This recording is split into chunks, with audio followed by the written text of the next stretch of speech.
100 Jahre war ich am 23. April des heutigen Jahres. Und dann ist dann der 7.43 gekommen.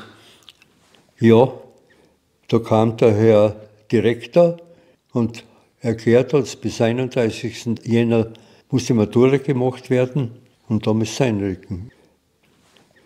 Also so Kriegsbegeisterung, wie es damals am Gymnasium uns immer wieder gesagt worden ist, hat es überhaupt nicht gegeben. 2 Sachen waren ständig da. Ich habe einen Hunger und ich möchte leben. Also so haben junge Leute gedacht. Ich brauche was zum Essen, ich habe einen Hunger und ich möchte leben. Einfach, ne? Bitte, ich war am akademischen Gymnasium bei der Handball-Auswahlmannschaft, weil ich halt schnell rennen konnte. Ne? Rechts außen war ich immer, ne? Im Sturm. Einer ist blind geworden und 3 sind gefallen. Ich bin der Einzige vom Sturm, der normal vom Krieg und von der Gefangenschaft zurückgekommen ist dann. Ich habe einfach versucht, als Mensch so zu leben, wie ein Mensch leben soll, nicht auf sein eigenes Ich immer hinzuschauen. Es gibt auch ein Du und es gibt auch ein Wir und das ist unglaublich wichtig. Gott hat jedem von uns Gaben und Möglichkeiten, Fähigkeiten gegeben, die wir selber gut machen können, die wir verwenden sollten, dass es ein besseres Miteinander und Füreinander gibt. Ich habe im Krieg gelernt, wie sinnlos so etwas ist. Das kann niemals eine Zukunft geben, wenn Menschen in Worten und noch mehr in Waffen wieder aufeinander zugehen. Eines möchte ich tun. Am Boden bleiben. Hast du dich jemals gefragt, was uns die allerletzten Zeitzeugen aus der Zeit des Zweiten Weltkrieges erzählen können? Ich habe heute die große Ehre, den 100-jährigen Zeitzeugen Herrn Prälat Leopold Stettler zu interviewen. Er war ehemaliger Generalvikar der Diözese Graz-Seckau und ist der älteste Pfarrer Österreichs. Noch immer feiert er jeden Tag um 6.30 Uhr eine heilige Messe. Und dieser 100-jährige Zeitzeuge erzählt uns heute, wie er 100 Jahre jung geworden ist, wie er damals den Zweiten Weltkrieg miterleben musste, wie er da erlebt hat, wie ein Mensch nichts mehr ist und die Menschenwürde zertreten wird, wie er nach dem Krieg zurückgekehrt ist und sein Leben der Pfarrer gewidmet hat und was wir eben dafür tun können, dass sich diese Zeit von damals nicht wiederholt. Ich bin Daniel Bleunig, bin Begründer des Friedensprojektes Lebensweisheiten von 100-jährigen Menschen und bin diplomierter Gesundheits- und Krankenpfleger. Und genau diese wertvolle Zeitzeugengeschichte wirst du heute bekommen. Darf ich fragen, wie jung sie sein? Ja, 100 Jahre war ich am 23. April des heutigen Jahres. Am 23. April 1925 um 11 Uhr. Ja, genau, ja. Damals hat man das noch in den Geburts- und Taufschein hineingeschrieben, wann genau die Geburt war. Und wie fühlt sich das an, jetzt so 100 Jahre jung zu sein? Ja, zuerst möchte ich sagen, so schnell wollte man eigentlich gar nicht alt werden. Es geht wahnsinnig rasch. Ne? Und dann, also, man kann sich das überhaupt nicht vorstellen, wenn man nach vorne schaut. 100 Jahre, also eine unmögliche Zeit, erlebe ich sicher nie. So denkt man halt, ne? Und wenn man zurückschaut, wie rasch eigentlich alles geht, ne? Und wenn man da an einen Psalm denkt, da steht drinnen, man wird ja höchstens 70 oder 80 Jahre alt, die Zeit verfliegt, steht in einem Psalm schon drinnen, der über 4000 Jahre alt ist. So geht's halt, ne? Wo ich bin dankbar noch für jeden Tag, der mir geschenkt wird. Sie haben gerade angesprochen, die Zeit vergeht schnell. Sie sind 1925 auf die Welt gekommen. Wollen Sie erzählen, wie Sie damals diese Zeit erlebt haben, in die Sie hineingeboren geworden sind, in diese Zwischenkriegszeit, wie das damals war?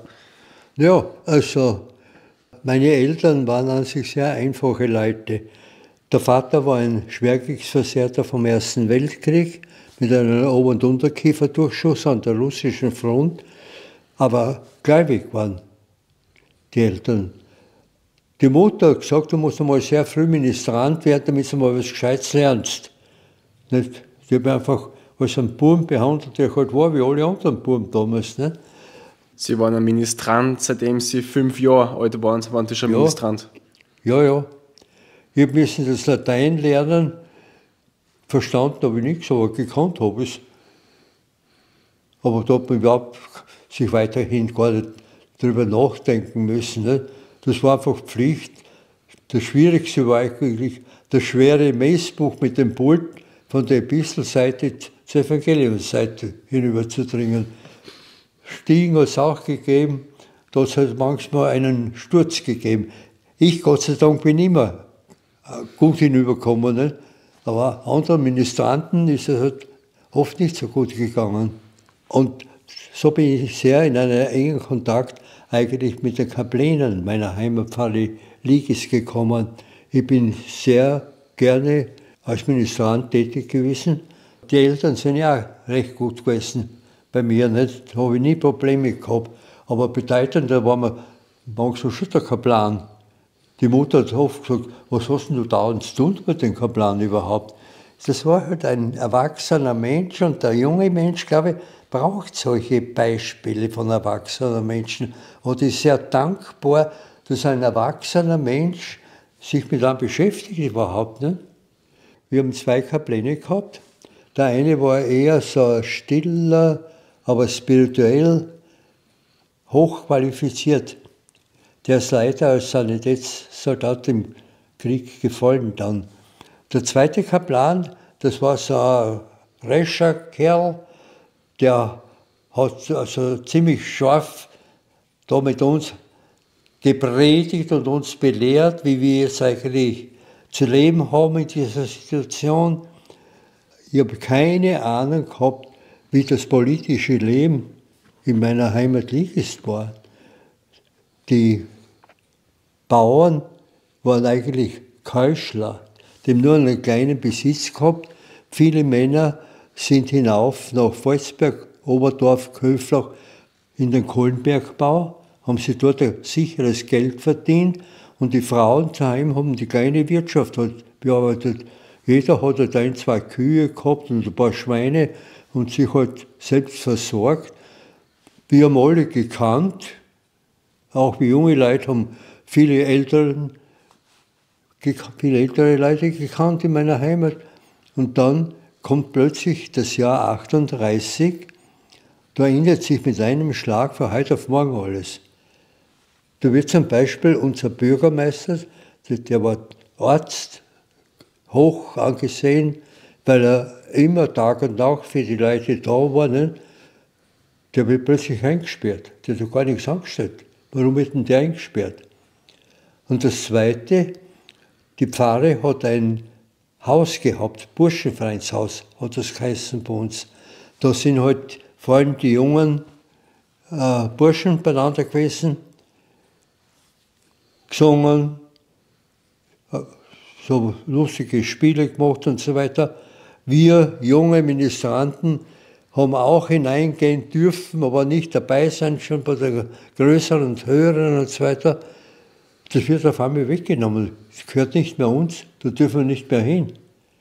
Und dann kommt plötzlich auch das von der Obrigkeit her, ihr müsst eigentlich alle zur Hitlerjugend gehen, die katholische Jugend ist verboten, darf im Freien überhaupt nichts mehr machen, im Kirchenraum selber kann es Jugendstunden geben.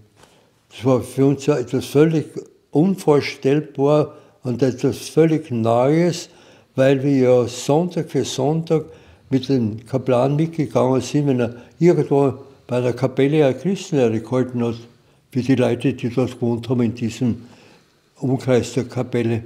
Alles verboten. Und dann haben Sie mal mit mehreren Ministranten einen Ausflug gemacht.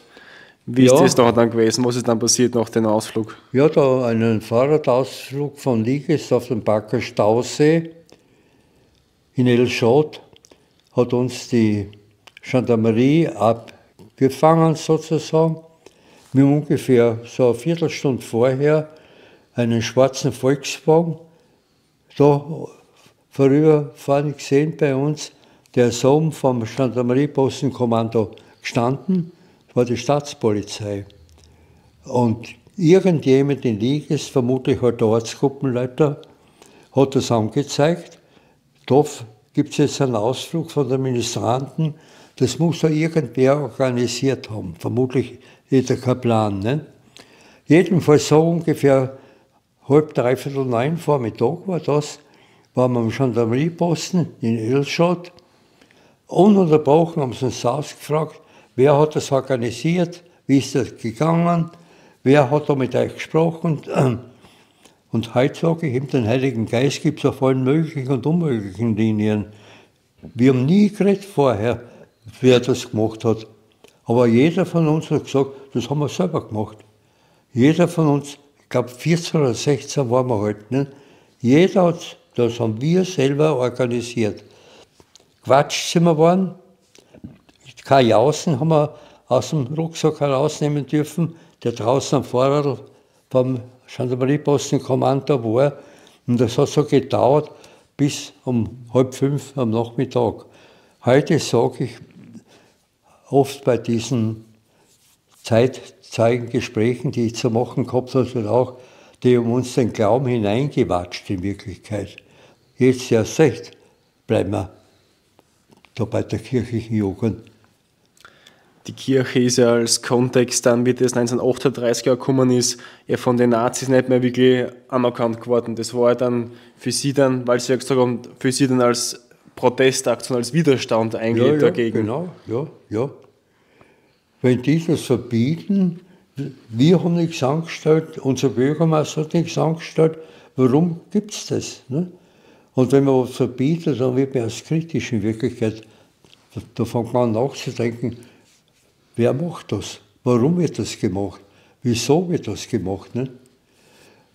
Sie waren ja dann am akademischen Gymnasium. Ja. Und da hat ja Ihr Kaplan Ihnen ja Missionen, einen Auftrag gegeben, was Sie machen sollen, als Widerstandsaktion quasi. Ja.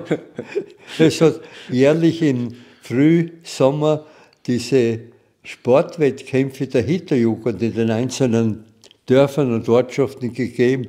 Da hat der Kaplan gemeint, da musst du unbedingt mittun, weil du hast 5 Turnstunden, das war schon eine Vorbereitung auf den militärischen Einsatz, diese vielen Turnstunden.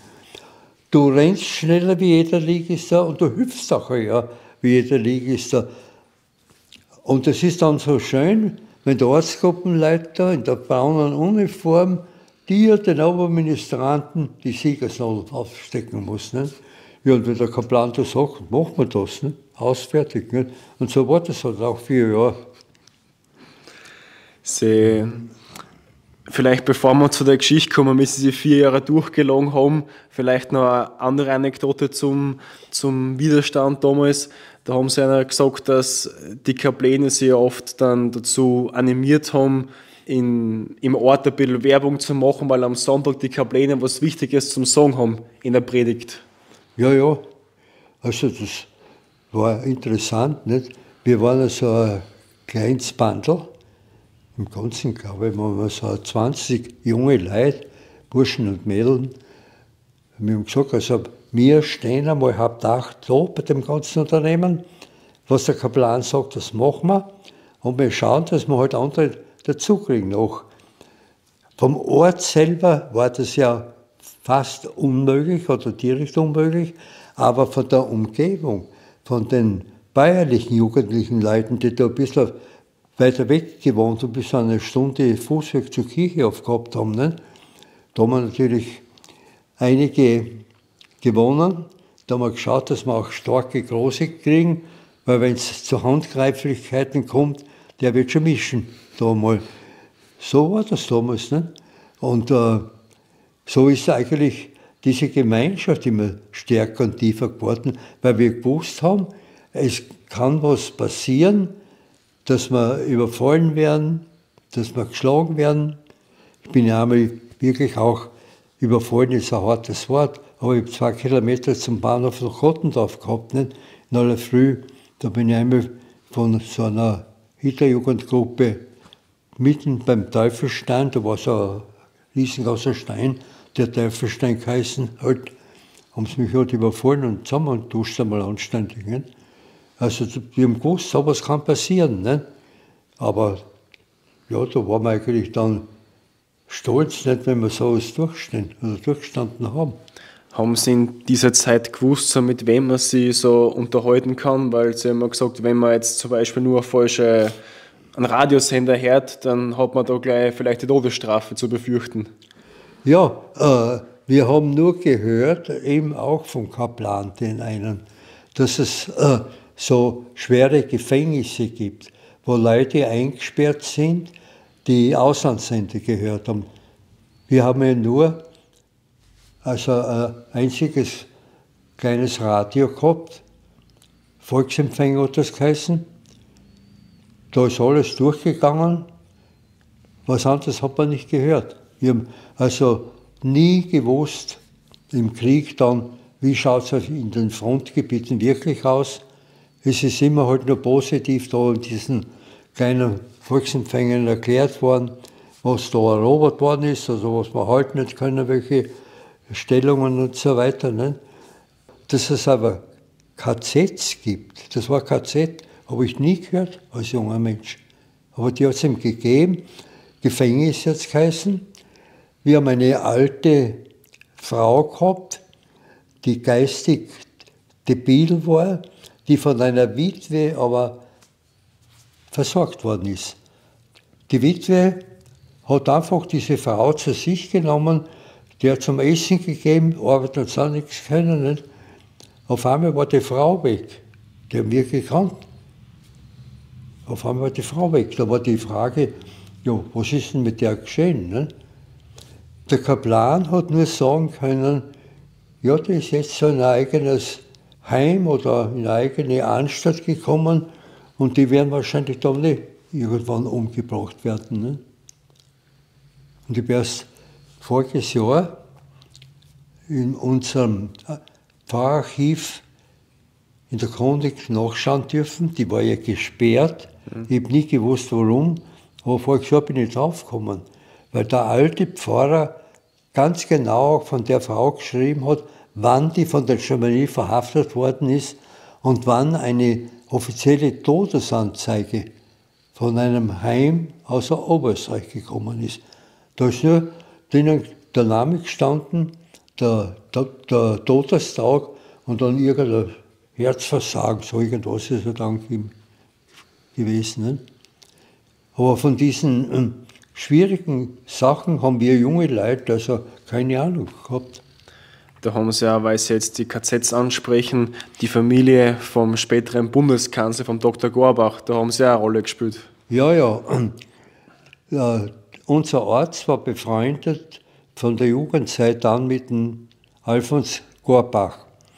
Und der hat gesagt, du bist ein Vorschüler, die Frau lebt mit ihrer Tochter in Graz, in der Brunngasse, die kriegt nicht einmal eine Verpflegskarte, der müssen wir irgendwie ein bisschen was bringen halt, nicht? Und da habe ich da alles Mögliche oft bekommen, Speck oder Fleisch, meistens.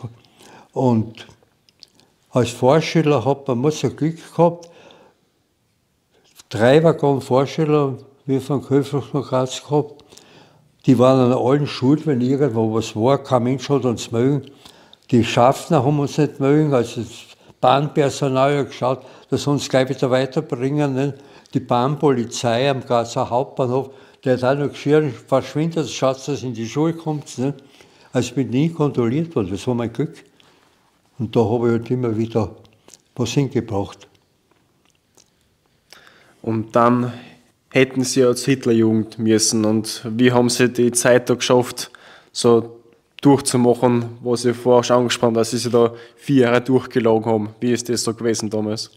Naja, bei uns in meiner Heimat Liegest waren wir im Dorf, weil die Stärkeren im kirchlichen Leben. Da hat der Ortsgruppenleiter genau gewusst, wenn ich bei einer anfange, der sagt, nein, geh zum nächsten, der sagt auch, nein, da tut eh keiner mit. Nicht? Die haben genau beobachtet, was wir machen, wollten, das ist meine Meinung halt, wollten, glaube ich, immer irgendetwas finden, wo sie den Kaplan praktisch in den Griff kriegen hätten können, Angezeigt ist ja einige Male worden. Auch bei meinen Eltern war die Staatspolizei auf einmal. Ne? Vor allem kommen da zwei Leute daher, weisen sich aus für die Staatspolizei, die haben einfach das Haus untersucht, ob es irgendwelche Schriften oder so etwas gibt. Ne? Haben wir nie gehabt, haben wir nichts angefunden. Ne? Und ich glaube also, diese Leute, die für Nationalsozialismus waren, haben genau gespürt, die alle ziehen da mit der Kirche mit. Wir können vielleicht einen herausfischen, bringen wir vielleicht zusammen, aber das bringt uns eigentlich nichts.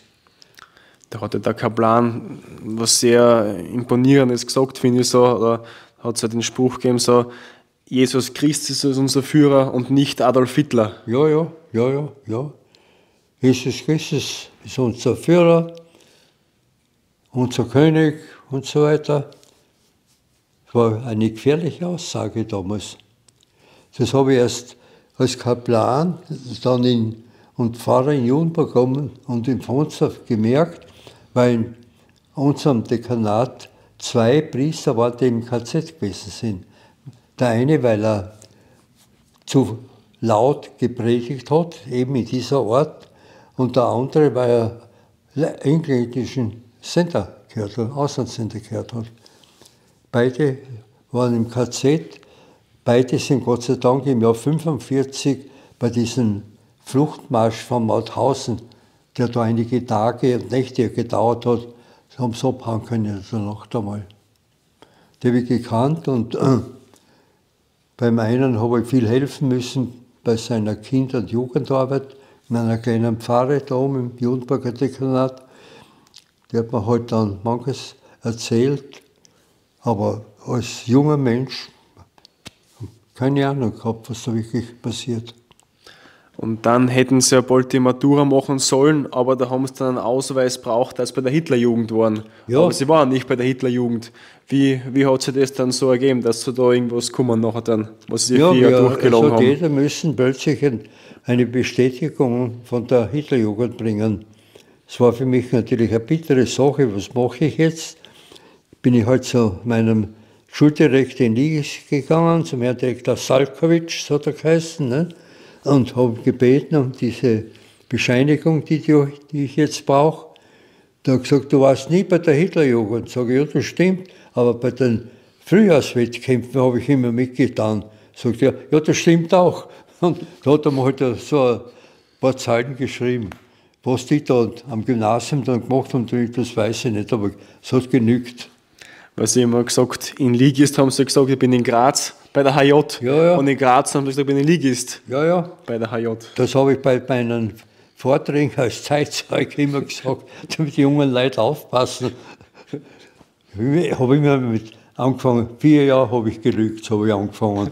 Da sind alle plötzlich ganz still gewesen und haben auf mich hingeschaut. Was sagt er jetzt? Und dann ist dann der 7.43 gekommen. Ja, da kam der Herr Direktor und erklärt uns, bis 31. Jänner muss die Matura gemacht werden und da muss es einrücken. Und da haben wir diesen 3 Wochen die Matura gemacht dann. Und genau so war es halt auch. Dass wir einrücken müssen, das war uns klar, dass es so rasch geht, haben wir doch nicht gedacht. Ne? Da haben sie ja vorher auch schon gesagt, dass in der Zeit ja oft dann auch immer so Offiziere kommen sein von der Marine, von der Luftwaffe, um so zum Werben. Das wird ja, von der SS auch. Und kein einziger von meinem Jahrgang, wir waren, ich glaube 27 oder 25 dann zum Schluss, ist darauf eingestiegen. Wochenschauen haben wir anschauen dürfen und müssen sogar im Gymnasium, damit wir wissen, wie die Wehrmacht gut kämpfen kann. Ne?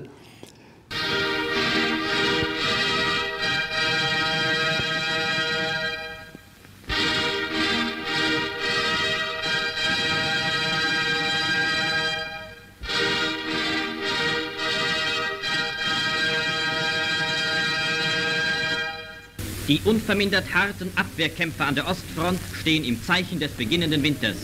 An diesem Graben sind schon zahlreiche bolschewistische Angriffe zerschellt. Unsere Grenadiere vollbringen hier ungeheure Leistungen.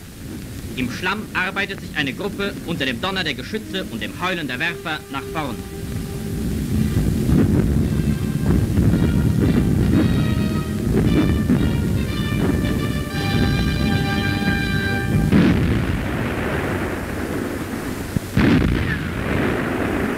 In den Löchern und Gräben unmittelbar am Feind trotzt die harte Kampfgemeinschaft unserer Soldaten dem immer wieder anstürmenden Feind. Im Widerstandswillen des Einzelkämpfers, des Gruppenführers und Zugführers liegt oft die Entscheidung für einen ganzen Abschnitt. Hier belohnt ein Kompanieführer die besondere Leistung eines Gruppenführers durch die Auszeichnung mit dem Eisernen Kreuz erster Klasse. Das Gesicht des deutschen Soldaten ist hart geworden. Wir haben alle gesagt, wir melden uns bei der Musterung zur schweren Artillerie, weil das ist ein bisschen weiter hinten. Da sind wir wahrscheinlich doch etwas sicherer. Aber kein einziger ist zur schweren Artillerie gekommen. Jeder ist Gebirgsjäger geworden. Steirer, Kärntner, Tiroler, das waren die Gebirgstruppen halt. Ja, das war eine ganz eigenartige Sache in Wirklichkeit. Bei der Stellung sind wir sehr genau untersucht worden. Vorher haben wir im Gymnasium schon in der 6. Klasse eine dreiwöchige Sommerausbildung gehabt. Haben wir müssen Gewehre zerlegen, mit dem Kompass gehen lernen und solche Sachen.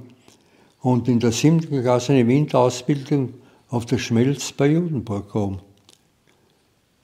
Auch wieder 14 Tage waren das. Ne? Das waren schon vormilitärische Ausbildungen. Dann geimpft sind wir worden in der 8. Klasse, schon kein Mensch gewusst, wozu, warum, weshalb. Auf einmal heißt alles muss geimpft werden. Ne? Da hat es also schon diese Vorbereitungen gegeben.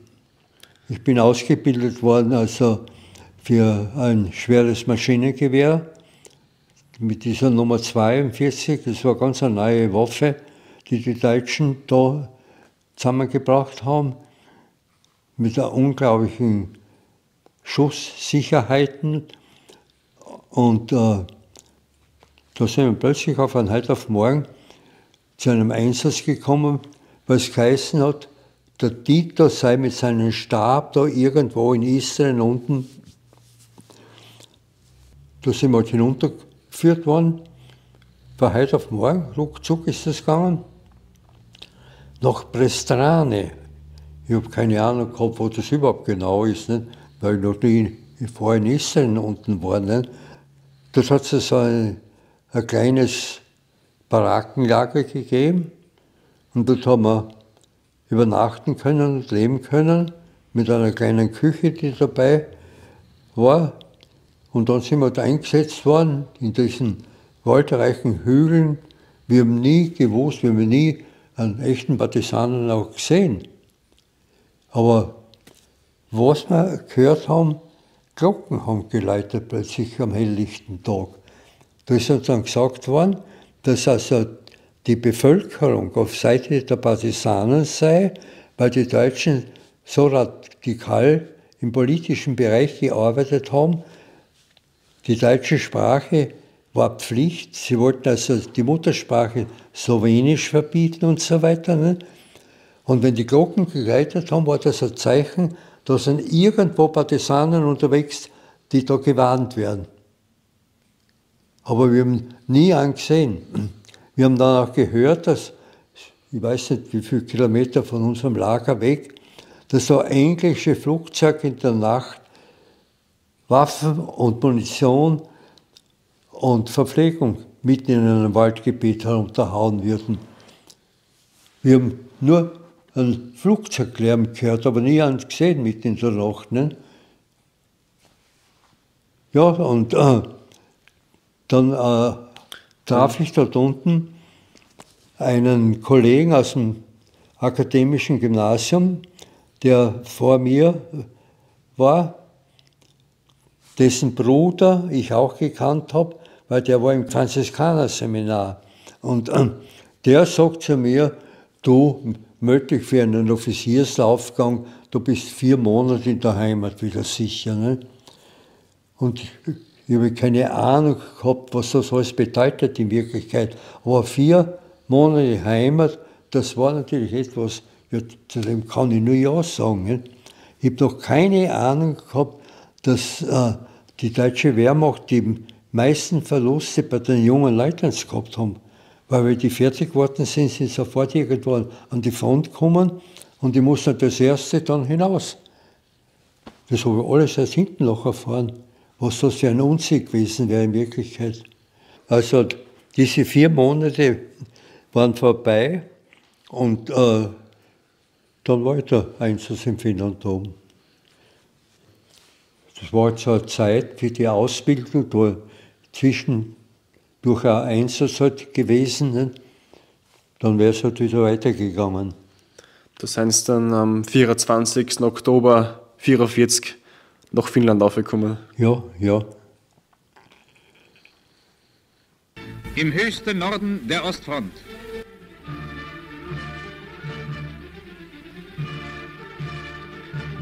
Die Bereitstellungen der Bolschewiken, die sich im Schutze einer Ortschaft sammeln, müssen gestört werden.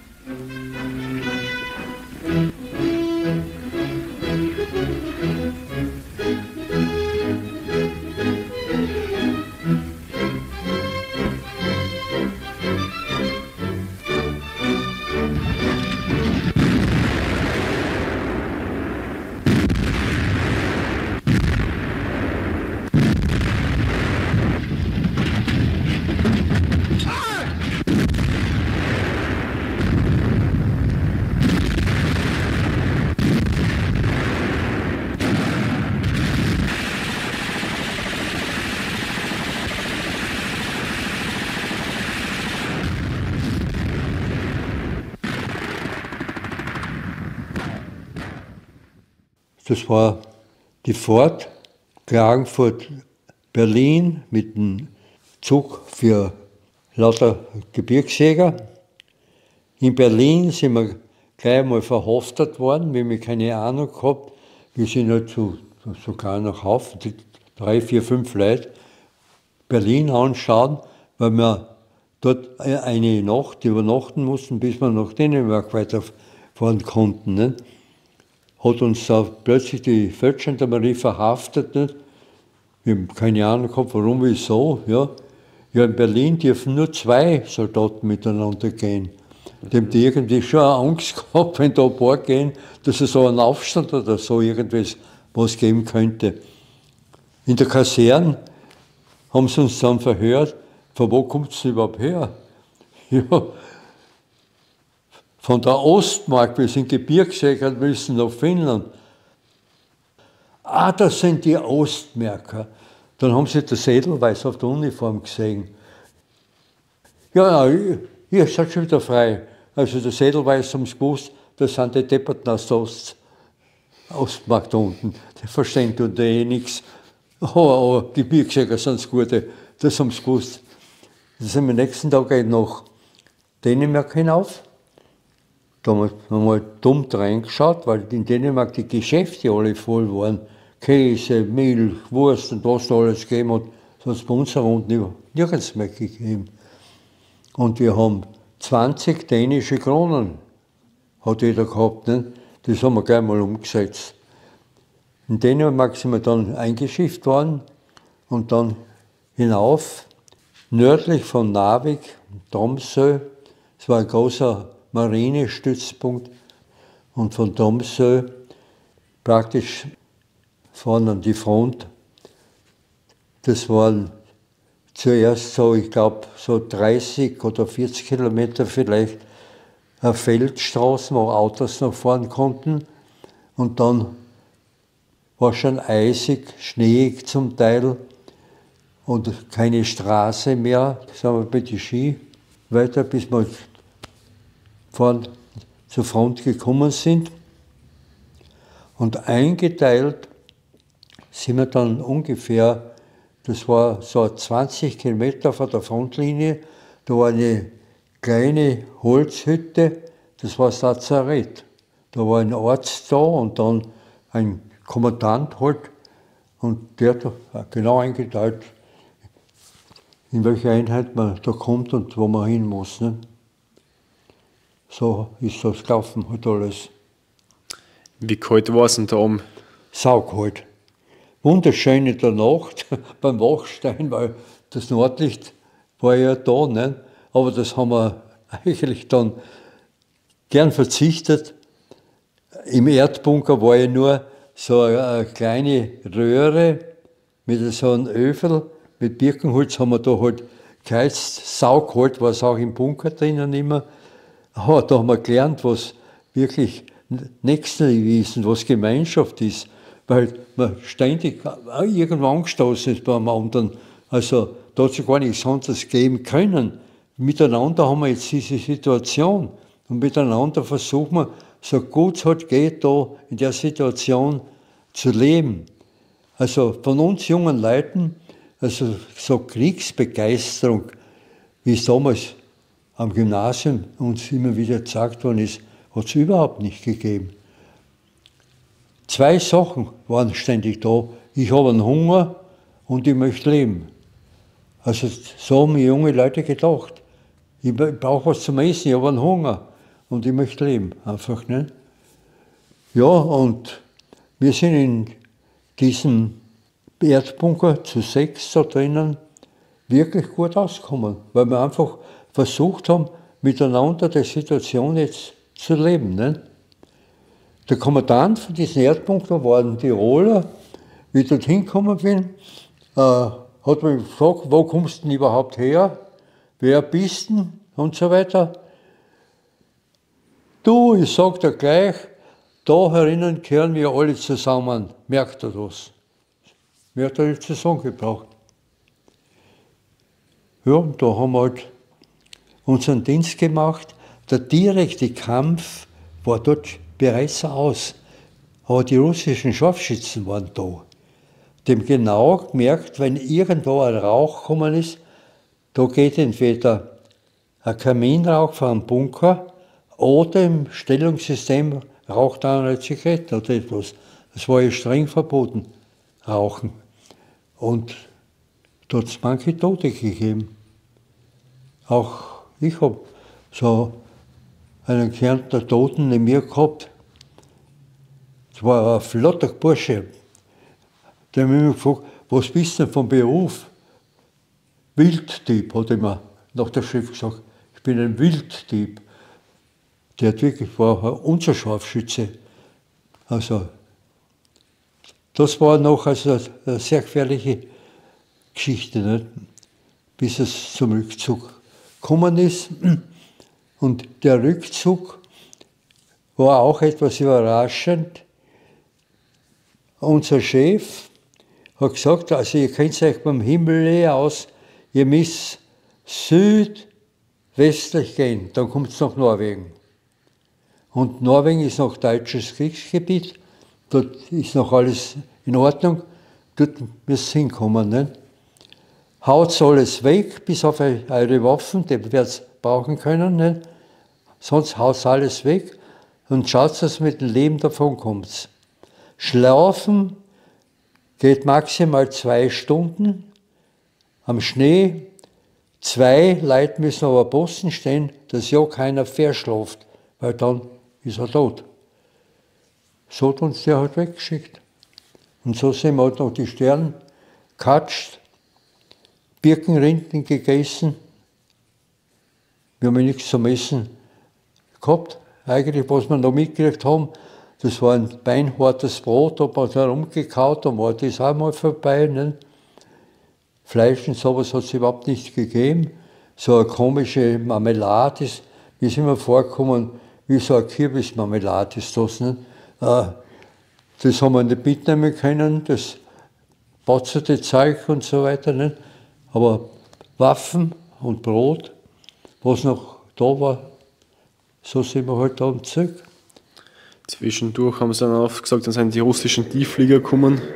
Ja, auf dem Rückmarsch, das war eine schwierige Sache. Es hat keine deutsche Luftwaffe mehr gegeben. Aber die Russen sind mit ihren Jagdfliegern komplett nieder über uns rüber geflogen, heruntergeschossen und so weiter. so deppert waren wir beim ersten Mal, haben wir versucht, mit Maschinenpistolen der Zug hinaufzuschießen und so. Also ein Unsinn, sondergleichen. Aber man macht in der Verzweiflung Dinge, von denen man nachher sagen muss, einen größeren Blödsinn hat es gar nicht machen können. Nicht? Das Gescheiteste war sofort hinhauen, das Messer wie tot ausschauen. Da hat es einige Tote auch gegeben, leider. Ja. Da haben sie dann oft gesagt, so das damit umzugehen, weil dann haben sie oft gedacht, naja, sie hätte es auch treffen können. Ja, freilich, ja. Das war eine bittere Sache, wie wir da die ersten Toten erlebt haben. Dann haben wir ja versucht, wo halt der Birkenwald war, waren wir immer drinnen im Wald. Das war an sich eine gute Sache, weil die Birken waren echt 2 Meter verschneit sozusagen. Wir waren am oberen Teil der Birken, so 2-3 Meter über uns waren sie noch, dass wir überall leicht durchkommen. Und man hat dort überall, auch von der Rindel, was leicht herunterkriegt. Nicht? Herunten war das ja schwierig, wäre es viel schwieriger gewesen. Da waren wir immer heilfroh. Aber die weißen Flächen, die es da dazwischen drinnen gegeben hat, nicht? Eines haben wir nicht gemacht, was ja Befehl vom Hitler war, die tote Erde, wie wir das genannt haben. Nicht? Jede Lappenhütte ist niederzubrennen, jedes Rentier ist umzubringen und so weiter. Das haben wir nicht gemacht. In unserer Einheit haben wir Rentiere gesehen, Lappenhütten mit ein bisschen Gras halt drinnen, so Moosgras eigentlich war das. Nicht? Wir haben da nichts angestellt. Und das war interessant bei der Entlassung dann in Oslo unten. Da sind wir ja einige Male verhört worden, in einem komplett dunklen Raum, angestrahlt mit einem Scheinwerfer, dem genau gewusst, wo unsere Einheit war und wie unser Rückmarsch eigentlich war. Wie das sie gewusst haben, ist mir heute noch immer ein Rätsel. Nicht? Und die war die Frage, wie viele Hütten von Lappen haben sie niedergebrannt? Nicht? Keine. Wie viele Rentiere haben sie umgebracht am Rückmarsch? Keine. Ja, das stimmt, hat dann einer gesagt. Der hat genau gewusst, also unsere Einheit zurück ist. Das war unser Glück dann wieder. Ja, und wie wir auf norwegisches Gebiet herausgekommen sind wir endlich einmal in unseren Heistall hineingekommen. Da war es einmal warm drinnen, ist uns halt vorgekommen. Ne? Da wollten wir schnell eine Suppe gegeben. Suppenlöffeln, da waren 2 Frauen, die im Dienst der Wehrmacht tätig waren. Das hat es gegeben, entweder als Funkerinnen, vielfach als begabtere Frauen waren oder die das auch können haben. Ne? Und dann im Verpflegsdienst auch. Ne?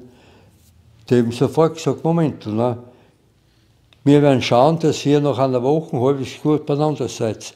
Die haben uns so ganz kleine Suppennapfe gegeben.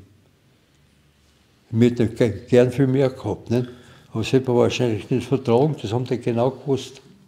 Weil sie schon so unterernährt waren, dass das der eigene Körper nicht mehr verdauen hat können. Wahrscheinlich, ja, die haben das genau gewusst. Da sind wir wirklich sehr dankbar. Und da waren wir dann auch gute Wochen. Allen ist es uns gleich gegangen. Jeder hat die gleichen Wehwehchen gehabt, jeder hat ständig immer mehr Hunger noch gehabt, ne? Bis sich das langsam doch neutralisiert hat. Und vor allem trinken haben wir können. Das Furchtbarste war, ja, mit dem Schnee haben wir uns halt Wasser gegeben sozusagen. Aber trinken ist halt doch was anderes. Nicht? Und da haben wir immer so einen braunen Wasserkaffee gekriegt, aber es war uns völlig wurscht. Nass war das Wichtigste. Wie viele Tage waren Sie da insgesamt unterwegs, von dem Zeitpunkt, wo Sie zurückmarschieren sollten, bis zu dieser Halle, wo Sie da gekommen sind? Ja, alles zusammen hat fast 2 Monate gedauert. Das war dann schon Februar 45 so circa. Ja, Februar 45 sind wir dann ich glaube, das war der ich glaube der 22. oder der 24. Februar, Ende Februar, hat es geheißen, wir müssen jetzt weiter. Sind wir mit einem Kohlenschiff von dort verladen worden. Ich glaube, so kann man das sagen. Ich war noch nie auf einem Kohlenschiff, nicht? Dreckig waren wir sofort auch nicht, weil überall Kohlenstaub war nicht? Und Dreck halt nicht. Nach Narvik geführt worden. In Narvik mussten wir uns in der Frontleitstelle melden. Dort erklärt uns der Herr Major, der Chef, wir sind zum Einsatz nach Berlin abkommandiert. Na, mehr haben wir eigentlich nicht gebraucht. Einsatz nach Berlin. In Narvik haben wir zum ersten Mal gehört, dass die Russen schon von Berlin sind. Wir haben keine Nachrichten und nichts gehabt. Wir haben keine Ahnung gehabt, wie das wirklich ausschaut da in Deutschland. Nicht? Ja, und nach Berlin wollen wir eigentlich auch nicht. Da stand dann im Hafen von Narvik ein großes Katapultschiff, hat vorne ein Riesenloch gehabt, von einem englischen U-Boot Torpedotreffer gekriegt.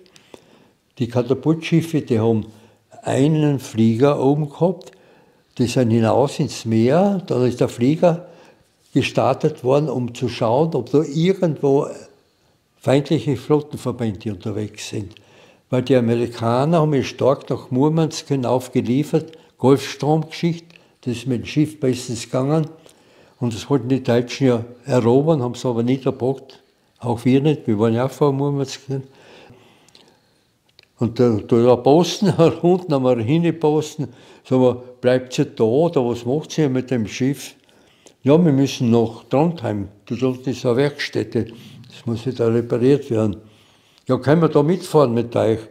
Ja, da müsste ich den Kapitän fragen, das kann ich nicht entscheiden.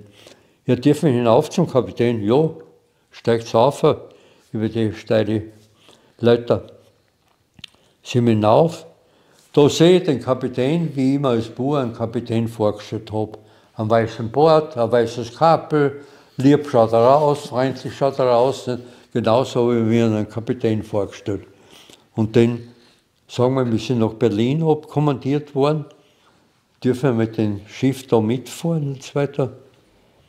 Ja, die Erlaubnis vom Chef braucht, so hier vom dem Major. So kann ich nicht mitnehmen. Aha, danke. Wie geben wir die Erlaubnis von dem Ortskommandanten von Narvik? Und ganz waren wir 10, die den Einsatz da nach Berlin gehabt haben. Sagt dann ein Kollege, das werde ich machen. Ich werde schauen, dass wir einen Termin kriegen bei diesen Herrn Kommandanten da. Dann stellen wir uns in einer Reihe auf, schauen weder nach links oder nach rechts. Immer Kerzengrad aus, blutig ernst reinschauen und ich werde dann reden. Das war der Herr Pflegerl aus Spital an der Drau. Sein Vater war da schon der Marinepostenkommandant von Spital an der Drau. Also, wir gingen einen Termin, wir gehen da hinein, der Major plötzlich tot, auch zum ersten Mal gesehen, diesen Herrn Major.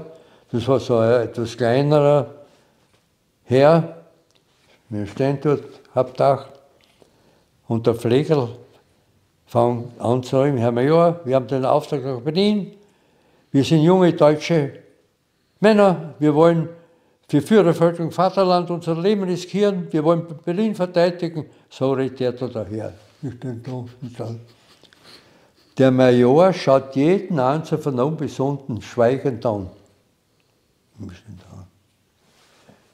Ja, wenn ich wirklich wollte, will ich es nicht verhindern. So haben wir die Unterschrift gekriegt. So sind wir auf dieses angeschossene Katapultschiff aufgekommen. Und der hat genau das gemacht, was wir uns still gedacht haben. Der fährt erstens langsam und zweitens nicht den ganzen Tag. Das bockt er ja gar nicht mehr. Und der ist da zwischen die Lofoten gefahren, Vormittag einmal eine Stunde und dann späten Nachmittag eine Stunde. So sind wir also langsam weitergekommen. Also es kann uns jetzt nichts passieren. Wir sind am Schiff, der fährt nur langsam, der schaut, dass er mit dem Leben davon kommt, mit seinem ganzen Schinakel da. Und nach Trondheim ist noch ziemlich weit. von dort müssen wir dann mit dem Zug nach Oslo, dann wird es gefährlich für uns. Und so war es auch. In Trondheim haben wir sofort müssen aussteigen aus dem Schiff, in den Zug einsteigen, der nach Oslo hinuntergeht. Ungefähr um 11:45, knapp vor 12 kommen wir in Oslo an. Die Feldgendarmerie bereits da. Wo kommt sie her? Wo müsst ihr hin? Ja, wir kommen von Narvik und so weiter, jetzt von Trondheim. Wir sind für den Einsatz nach Berlin halt da. Ja, mitkommen. Sind wir in die Seefestung von Oslo gekommen. Die hat uns in so Baracken, hüttenartige Baracken war das, primitiv. Da schlaft einmal, hat er gemeint, nicht? Und morgen Vormittag Meldung machen. Vormittag um 9 Uhr haben wir uns melden müssen bei der Kommandantur der Seefestung. Die haben erklärt, also ihr seid zum Einsatz nach Berlin, das geht nicht mehr, weil die Nacht, in der vorvergangenen Nacht, das letzte Schiff nach Deutschland gegangen ist.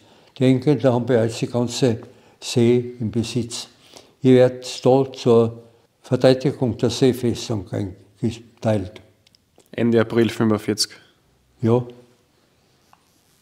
So war das halt dann auch. Schicken sie uns zu einer Kanone. Keiner hat mit einer Kanone was zu tun gehabt im Krieg. Ich war ein Maschinengewehrmann. Haben wir gesagt, das ist ein Schuss, schauen wir, dass wir rausbringen. Das wissen wir von der Wochenschau her. Da kannst du mal Radl mal drehen, dass das in die Ehe geht, dann geht der Schuss weiter hinaus. Nicht? Dann gibst du halt eine Kartuschen hinein und dann ziehst du ab und dann gehst du. Also einen Schuss haben wir abgegeben, das war die Verteidigung unserer Seefestung von Oslo.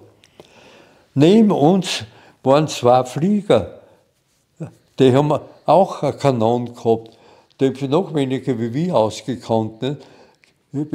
Ja, einen Schuss wird es wohl zusammenbringen. Ja, wir haben keine Ahnung, wir waren in einem Flieger drinnen die ganze Zeit. Nicht? Also war schon ein heilloses Durcheinander, muss man sagen. Und dort haben wir halt gewartet, bis der Krieg aus war. Es hat praktisch dort keinen Kampf, gar nichts mehr gegeben bei der Seefestung. Nur plötzlich aus, Norwegen ergibt sich nicht. In Norwegen wird weitergekämpft, weil in ganz Norwegen 500.000 deutsche Soldaten sind, genug Verpflegung, genug Munition, genug Waffen für ein halbes Jahr da. Das haben wir gar nicht glauben können. Aber in Oslo hat es bereits auch eine Widerstandsbewegung gegeben. Der politische Leiter, das war der Gauleiter Terphoven, ein Niederländer, der war für oben der Gauleiter, der oberste politische Mann, der hat ihm erklärt, dass weiter gekämpft wird. Und die Widerstandsbewegung war in Oslo also unheimlich raffiniert wahrscheinlich. Diese obersten Herren der Partei, die haben natürlich in den letzten Tagen nur mehr gesoffen, was gegangen ist, und da hat es ein Sprengstoffattentat gegeben plötzlich, wo der Terphoven tödlich verunglückt ist. So die Widerstandsbewegung hat es zusammengebracht, den in die Luft zu sprengen. Und der zuständige General hat dann sofort erklärt, dass Norwegen nicht verteidigt wird. Dann haben amerikanische Fallschirmjäger uns erklärt, dass wir als Kriegsgefangene sind und dass wir Österreicher eigentlich Internierte seien, weil das Land von Hitler besetzt worden ist. Die österreichischen Truppen sollen alle ein Rot-Weiß-Rot auf ihre Mütze hinaufbringen. Also roten Stoff haben wir genug gehabt für die Hitlerfahnen, nur weißen Stoff hat es keinen gegeben. Dreckig waren wir sowieso. Also, aber irgendwie haben wir jetzt was zusammengenäht, so Rot-Weiß-Rot. So ist der Beginn der Gefangenschaft gewesen. Dann mussten wir, ich glaube, das war 10, 12 Tage, ziemlich rasch ist das gegangen, nördlich von Oslo ein großes E-Werk, dass die Engländer in den letzten Tagen vor Kriegsende bombardiert haben, da ist der ganze Minenplan um das E-Werk herum aufgewühlt gewesen. Und da die norwegische Regierung, die in London drüben gewesen ist, die Norweger waren nicht gescheiter wie die Österreicher, die haben die Regierung einfach nicht aufgegeben. Und so sind es bei den Sieger dann gewesen in den 45er Jahren. Die haben in London drüben gelebt, als freie norwegische Regierung, obwohl sie kein Land und nichts gehabt haben. Nicht? Das hat also die norwegische Regierung verlangt und da hat es auch einen Toten gegeben. Mit Krampen und Schaufeln haben wir da halt rumarbeiten müssen, auf einmal geht halt so eine Mine los. Totensteirer. Und das haben wir machen müssen, einige Tage. Ich glaube 3, 4 Tage oder waren es 5 Tage, das weiß ich nicht mehr genau. Nicht? Aber interessant war, dass eine internationale Kommission vom Roten Kreuz plötzlich gekommen ist. Und die haben erklärt, Kriegsgefangene dürfen keine lebensgefährliche Arbeit machen. Das ist im Völkerrecht so geregelt. Und Österreicher sofort heraus wieder, sind wir wieder nach Oslo hinuntergekommen. Und dort ist dann die nächste Arbeit gekommen, ein paar Tage später, Holzfällen für die norwegische Staatsbahn. Die haben noch mit Holzgas gearbeitet. Ne? Und ich habe da 10 Leute unter mir gehabt mit meinem miserablen Englisch auf meiner Schule da in Graz am Dummelplatz, war der Kommandant von den 10, weil ich gewusst habe, wie man einen Baum umschneidet, wo er hinfallen soll. Die haben uns gefragt, wer kennt sich da aus bei der Holzarbeit? Da habe ich aufgezeigt, weil das habe ich von meinem Vater gesehen. Wir haben ein ganz Waldstückel gehabt. Das waren vielleicht auch 1000 Quadratmeter oder sowas. Und das Holzschneiden, das hat mich immer interessiert. Wie geht das, dass man so einen schönen Baum umschneidet? Ne? Die haben mich sofort eingeteilt. Ja, und Englisch kann der Mensch auch noch, das ist ja wunderbar. Ne? Miserabel mein Englisch. Aber gewusst habe ich, was ich zu tun habe, was die 10 Leute zu tun haben, wie man dann den umgefällten Baum zusammenschneiden müssen und in eine Scharte hinunter Richtung Wasser. Dort ist es zu einem Floß zusammengebunden worden und weitergeliefert worden. Das war eine wunderbare Aufgabe. Zum Essen haben wir uns sehr viel gegeben, weil ihr arbeitet ja für uns. Ne? Das war in der Gefangenschaft das beste Essen, was wir da gekriegt haben als Holzarbeiter. Ne? Das hat dann gedauert, also fast 2 Monate. Da hat es plötzlich geheißen, die Österreicher, da kommt jetzt der Heimtransport. Ne? Wir müssen nördlich von Oslo hinauf, da gibt es also ein Lager für die Österreicher, die dort gesammelt werden, für den Heimtransport. Das war der Ort, wo die großen Skispringer her sind. Der Name ist mir entfallen schon wieder auch. Vergiss ja alles. Lillehammer. Nein, ein kleines Kaff, wo wir haben die Sprungschanzen, da 3, 4 Sprungschanzen gegeben. Oder haben sie die Jugend dort ausgebildet? Vikersund. Ja. Vikersund. Ja, ich glaube, ja. Das war's, ja. Da sind wir da hinaufgeführt worden und da waren die Verhöre in Oslo herunten zuerst, einige Male, immer gleich, dunkler Raum, Scheinwerferbestrahlung, da haben sie verschiedene Fragen gestellt. Ne? Und da haben wir dann halt warten müssen. Wir haben geglaubt, wir sind die Ersten herunten, die heimgeführt werden.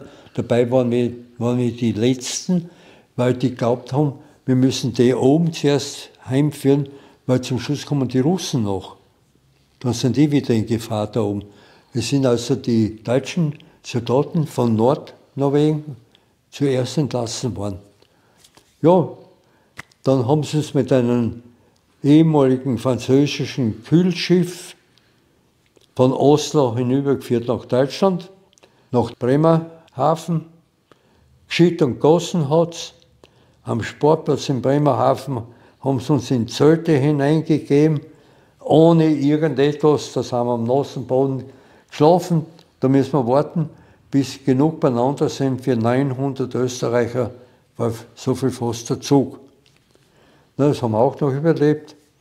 Und dann war es interessant, der Zug fährt von Bremerhaven nach Frankfurt am Main fast ohne zu halten. Das war bestens organisiert, muss ich sagen. Zum Essen haben wir ein bisschen was gekriegt. Hauptsächlich so Kekse waren das, von amerikanischen Soldaten. Und in Frankfurt sehen wir zum ersten Mal eine zusammengeschossene Stadt. Wir haben nie eine zusammengeschossene Stadt gesehen. Die Häuser, schwarz, am Bahnhof, die Gleise noch gehen in die Höhe. Nicht? 2 Bahnsteige waren bevor wir überhaupt erst im November 1945. Da sind wir gestanden einige Stunden und dann geht es weiter nach Salzburg. Da ist es wieder genau gleich schnell gegangen. Unheimlich rasch waren wir dann in Salzburg. Und in Salzburg sind wir umgeliefert worden in einen Lastenzug, da die Türen außen verschlossen worden sind.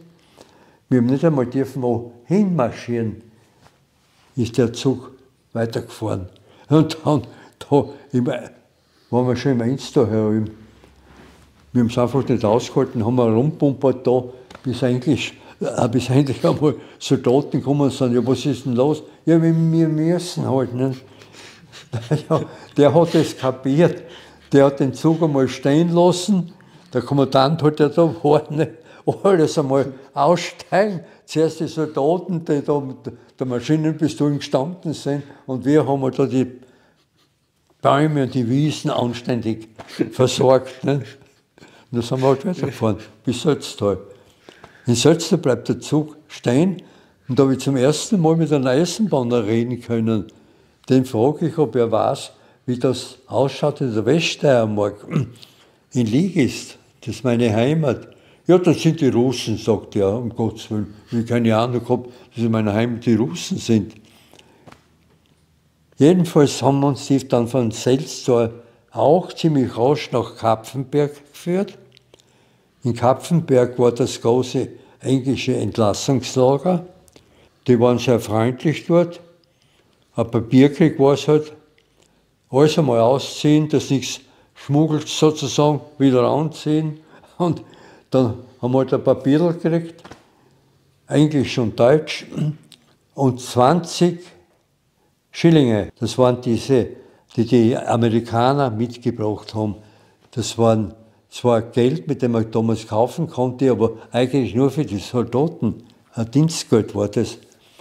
Führen sie uns nach Bruck hinaus und jetzt schaut es, wie so nach Graz kommt. Und die sind wieder weggefahren. Jetzt sind wir am Bahnhof in Bruck da. Fragen wir den Bahnhofschef, der war da, kommt da heute noch ein Zug? Er hat keine Ahnung.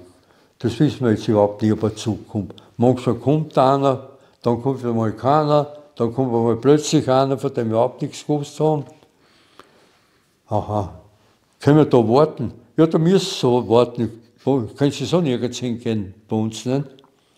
Warten wir am Bahnhof in Bruck, kommt tatsächlich nach 2 Stunden sicher, da hat es noch länger gedauert, ein Zug, gesteckt voll mit Leuten.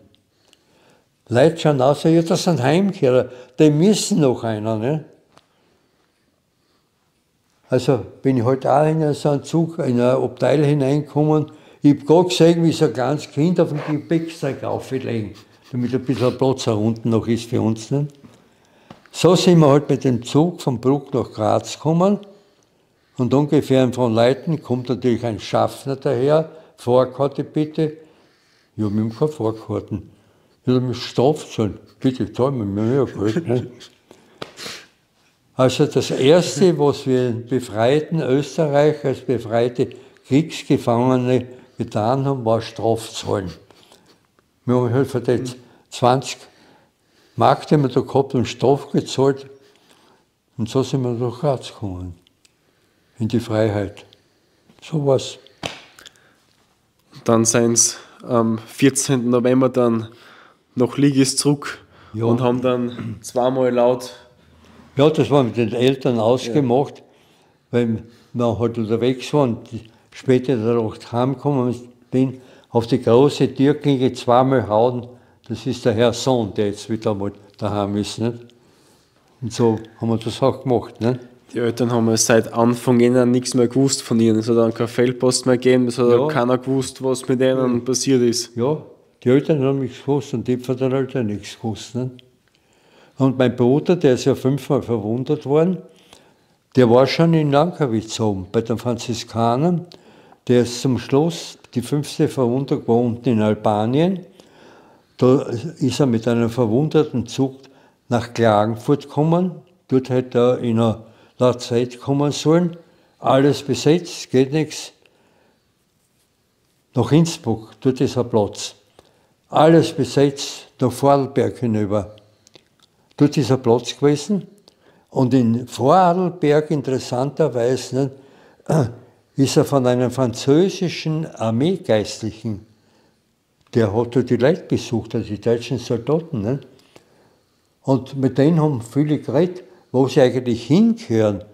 Ja, mein Bruder, er gehört eigentlich in die Steiermark. Nicht? Naja, da mal schauen. Durch französisches Gebiet, durch Tirol, bringe ich euch schon durch. Wobei ich die Amerikaner dann in Salzburg annehmen, das weiß ich nicht. Aber ich werde schauen, dass ich ein Papierl kriege. So ist es gegangen. Der bringt tatsächlich ein Papierl, fährt durch ganz Tirol, Vorarlberg, Tirol, ruckzuck durch.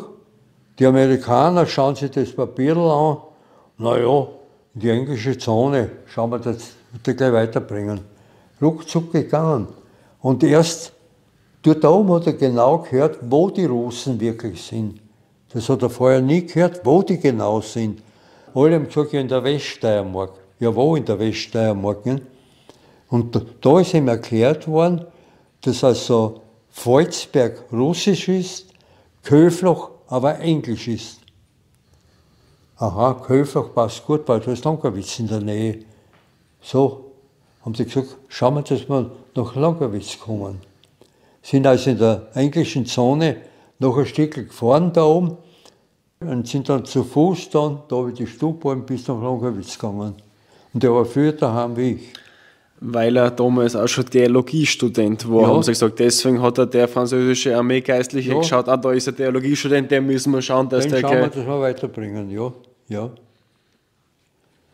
Der ist dann seins heimgekommen und dann haben sie ja gesagt, irgendwie, wenn ich irgendwo was beitragen kann, dass es nicht nochmal passiert, dann möchte ich da irgendwas tun, mehr für Miteinander, füreinander irgendwas zu machen.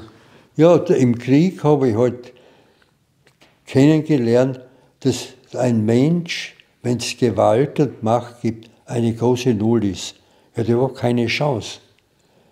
Wenn seine Menschenrechte nicht anerkannt werden, wenn er nicht mehr offen reden kann und sagen kann, wie es ihm geht und was ihm passt oder was ihm nicht passt, das kann ja keine Zukunft sein. Als junger Mensch habe ich Menschenrechte. Das haben wir ja gelernt in der Schule, dass es sowas gibt. Was das genau ist, haben wir auch nicht gewusst. Aber dass es Menschenrechte gibt. Und das Recht zu reden, zu sagen, wie es mir geht oder wie schlecht es mir geht oder was mir nicht passt, das wäre ja wohl dürfen noch. Da ist ja nichts dahinter. Da passiert ja eigentlich nichts, wenn ich das sagen darf. Ne? Also da möchte ich etwas tun. So kann das nicht weitergehen. Ne? Und, aber wie sowas gehen kann, war völlig im Dunkeln. Welche Chance habe ich denn da? Ich habe eigentlich nur eine ganz kleine Chance in einer Familie und in der Nachbarschaft. Da kenne ich die Leute gut. Die Jungen und die Alten, die kenne ich. Da kann ich vielleicht was tun, dass diese Gemeinschaft, dieses Miteinander und dieses Füreinander einfach alltäglich da ist. Was wir halt im Glauben Nächstenliebe nennen, ne? Dass das praktiziert wird. Ne? Aber dann natürlich ist schon also der starke Kaplan ins Gedächtnis gekommen. Der ist von allen anerkannt worden, weil er öffentlich was gesagt hat. Da haben die Leute, einige zumindest, zum Nachdenken angefangen. Da haben einige gesagt, das ist schon richtig, was er sagt. So wollen wir halt versuchen, auch unseren Glauben zu verstehen und zu leben. So ist es gekommen. mit der Sicherheit, fangen wir mal Theologie an, kannst du austreten wieder, wenn du willst. So ist es gegangen halt dann. Bis zum 50er Jahr, diese 5 Jahre Theologie, bis es so weit gekommen ist. Wir sind dann da im Business-Seminar drüben zusammengefasst worden, der Kriegsjahrgang, die 33 alle im Krieg, jeder in der Gefangenschaft auch. Nicht? Wir haben gesagt, wo sie uns hinschicken, vom Moderator ist es wurscht, wir gehen überall hin. Weil wenn es passt, sind wir glücklich. Wenn es nicht passt, können wir wenigstens ordnungsgemäß schimpfen auf das Ordinariat, nicht? Was sie mit uns anstellen. Das war unsere Einstellung. Die Leitung hat es mit uns nicht leicht gehabt, die hat uns ja gleich behandeln müssen, wollen. Jetzt sind die wieder da, wie halt das vorher war. Also mit dem haben wir ja nichts zu tun haben wollen. Ja, da haben sie dann 1950, haben sie gerade gesagt, seien sie dann zum Priester geweiht geworden. Dann haben sie einige Stellen schon gekriegt, haben viel. Erzählen Sie vielleicht kurz, was dann alles so bewirkt haben als Priester, als Pfarrer, als. Ja, das Lustige war, der Kanzler Steiner war ja der starke Mann in unserem Ordinariat. Nicht der Generalvikar, sondern der Kanzler war das. Und der ist plötzlich einmal beim Mittagessen da ins Business-Seminar gekommen und hat gesagt, ich möchte mit jedem Einzelnen von euch reden überhaupt. Das hat uns unheimlich getaugt. Zum ersten Mal redet ein hoher Herr vom Ordinariat mit uns Junge, der möchte mit uns reden. Da können wir wenigstens sagen, was wir denken oder was wir vielleicht wollen auch. Nicht? Wie ich da angekommen bin, Städtler, wo willst du denn hin überhaupt, war seine erste Frage. Ja, dort wo halt ein bisschen ein paar Berge sind, habe ich gesagt, das passt gut. Und mein erster Posten war Moreck, wo es keinen Berg gibt. Nicht? Der einzige Berg war in Slowenien drüben. Und dort ist man nicht hingekommen, weil die Murbrücke zur Hälfte kaputt war. Aber dann nach 2 Jahren bin ich nach Murau gekommen, das hat dann gepasst. Nicht? Und in Murau oben war ein Viertel der Leute aus der Kirche ausgetreten. Es war eine sehr nationale Stadt, in Murau da oben. Und es hat überhaupt nur eine einzige Jugendgruppe gegeben von den Pfadfindern. Sonst ist kirchlich null, politisch null und so weiter. Eine kleine Pfadfindergruppe hat es gegeben und die hat ein alter Pfadfinder mit Mühe und Not geleitet. Die paar jungen Leute, die dort waren froh, dass es überhaupt eine Gemeinschaft gegeben hat, aber waren eigentlich unzufrieden. Was Besonderes ist es eigentlich nicht. Da habe ich dann anfangen können, mit Jungschar, mit Jugend. Es waren nur kleine Gruppen, aber die sind sehr aktiv dann gewesen. Nicht? Und die 3 Jahre waren eine wunderbare Sache da oben. Wir sind fest in die Bergschau herumgegangen. Beim Alpenverein war ich ja seit den 39er Jahren schon. Ne? Auf dem Großvenediger mit 14 Jahren schon. Ja, genau. Und oben in Murau hat es eine eigene Sektion vom Alpenverein gegeben. Da sind 4 Leute plötzlich zu mir gekommen, sind wir froh, dass du da bist. Ja, wir gründen jetzt eine Hochgebirgsgruppe. Wir haben die Erlaubnis von Graz, aber 5 müssen sein. 4 sind wir und du bist der 5. Obwohl ich nie ein Hochgebirgsgeher eigentlich war in der Form, wie die das wollten. Aber ich habe den Schlüssel für alle Hütten gekriegt. Und da habe ich mit den Jungschulkindern, mit den Ministranten, mit der Jugend jederzeit auf die gesperrten Hütten gehen können. Die waren nicht damals durchgesperrt, weil es keine Hüttenwirte gegeben hat noch. Nicht? Das war immer so Glück, ja.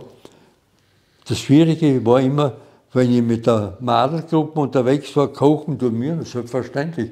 Kocht um selber essen, aber es ist nicht gescheit können, was die da zusammen gekocht haben. Aber dafür haben die wieder besser putzen können, wie die Bärsten, dass wir die Hütten anständig verlassen haben können. Und von Murau bin ich dann eben nach Pfonsdorf gekommen. Pfonsdorf war damals im Raum der Diözese ein Strafposten, das habe ich ja gar nicht gewusst. Jedenfalls hat mich der Generalvikar Rosenberg angerufen mit einem dringendes Gespräch mit mir. Ja, was wollten der Generalvikar mit mir reden? Ich habe kein dringendes Gespräch mit ihm. Aber ich habe versucht, ihm das abzureden. Weil ich kein dringendes Gespräch mit ihm habe, ich weiß ja nicht so genau, was ich da reden soll. Eigentlich nicht. Ja, es ist dringend, ich muss kommen. Bin ich halt nach Graz gefahren und dann erklärt er mir, das Problem ist folgendes: Oben in Mora bin ich Stadtkaplan und Kreissekretariatskaplan.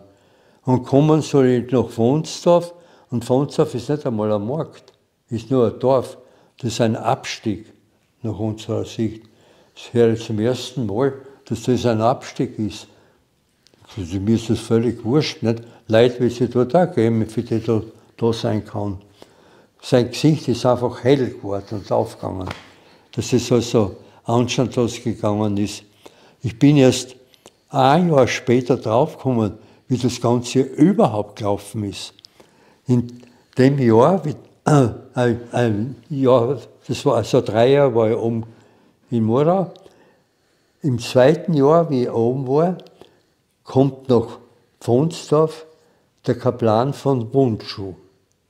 Der fährt mit dem Zug nach Judenburg, geht hinauf in die Stadt zum Kreistechern, sagt in sein Dekret, das war damals die Vorschrift, man musste sofort sein Versetzungsdekret dem Bischof, dem Dechant oder Kreistechern zeigen. Der geht auf, der Kreistechern von Judenburg umfasst ihn so: Herr Kaplan, was haben Sie denn angestellt? Fragt er ihn. Der schaut den einmal blöd an, gar nichts habe ich angestellt. Sagt, na, irgendwas müssen Sie angestellt haben, weil sonst wären Sie nicht Kaplan in Vonsdorf geworden. Was, sagt er? Ja, der Kaiser sagt, der Strafposten, das werden Sie ja wohl wissen. Das höre ich jetzt zum ersten Mal. Da fahre ich gleich wieder nach Graz.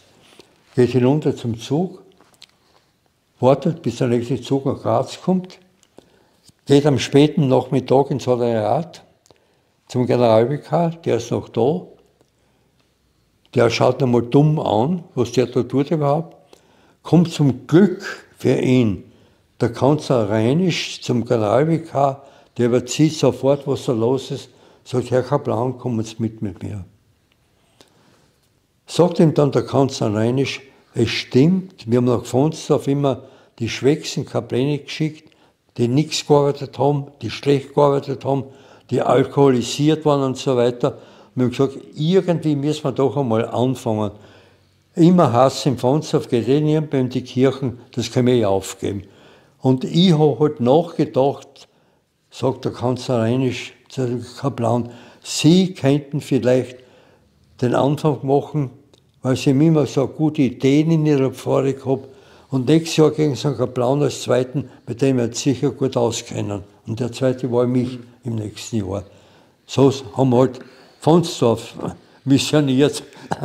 Das kann man echt sagen, dass das so quasi eine Mission war. Es sind wirklich kaum Leute in die Kirchen gegangen, aber dieser Kaplan von Wundschuh hat eine Bombenidee gehabt. Der hat gesagt, anfangen muss ich mit den Bärsch, weil die Madel kommen da nicht. Wenn wir gute Bubengruppen haben, kommen die Madel von selber. Was brauche ich für die Bärsch? Einen Fußballplatz. Und der hat das zustande gebracht, im Vonsdorf einen Fußballplatz von den Bauern zu kriegen, mit denen er herumverhandelt hat. Der macht einen Fußballplatz, hat sofort Burschen gehabt, obwohl es im Vonsdorf einen starken Fußballverein gegeben hat. Aber da hätten sie müssen einen Beitrag zahlen oder Mitglied vom Verein sein. Und Geld war ja praktisch ganz da. Und da kostet es gar nichts. Da kann man kicken. Und in kurzer Zeit waren da 2 Fußballmannschaften beieinander. Plötzlich, nicht? So ist es losgegangen. Ich bin also nach 4 Jahren, 59 Jahren nach Judenburg versetzt worden. Da bin ich erst draufgekommen, auch wie im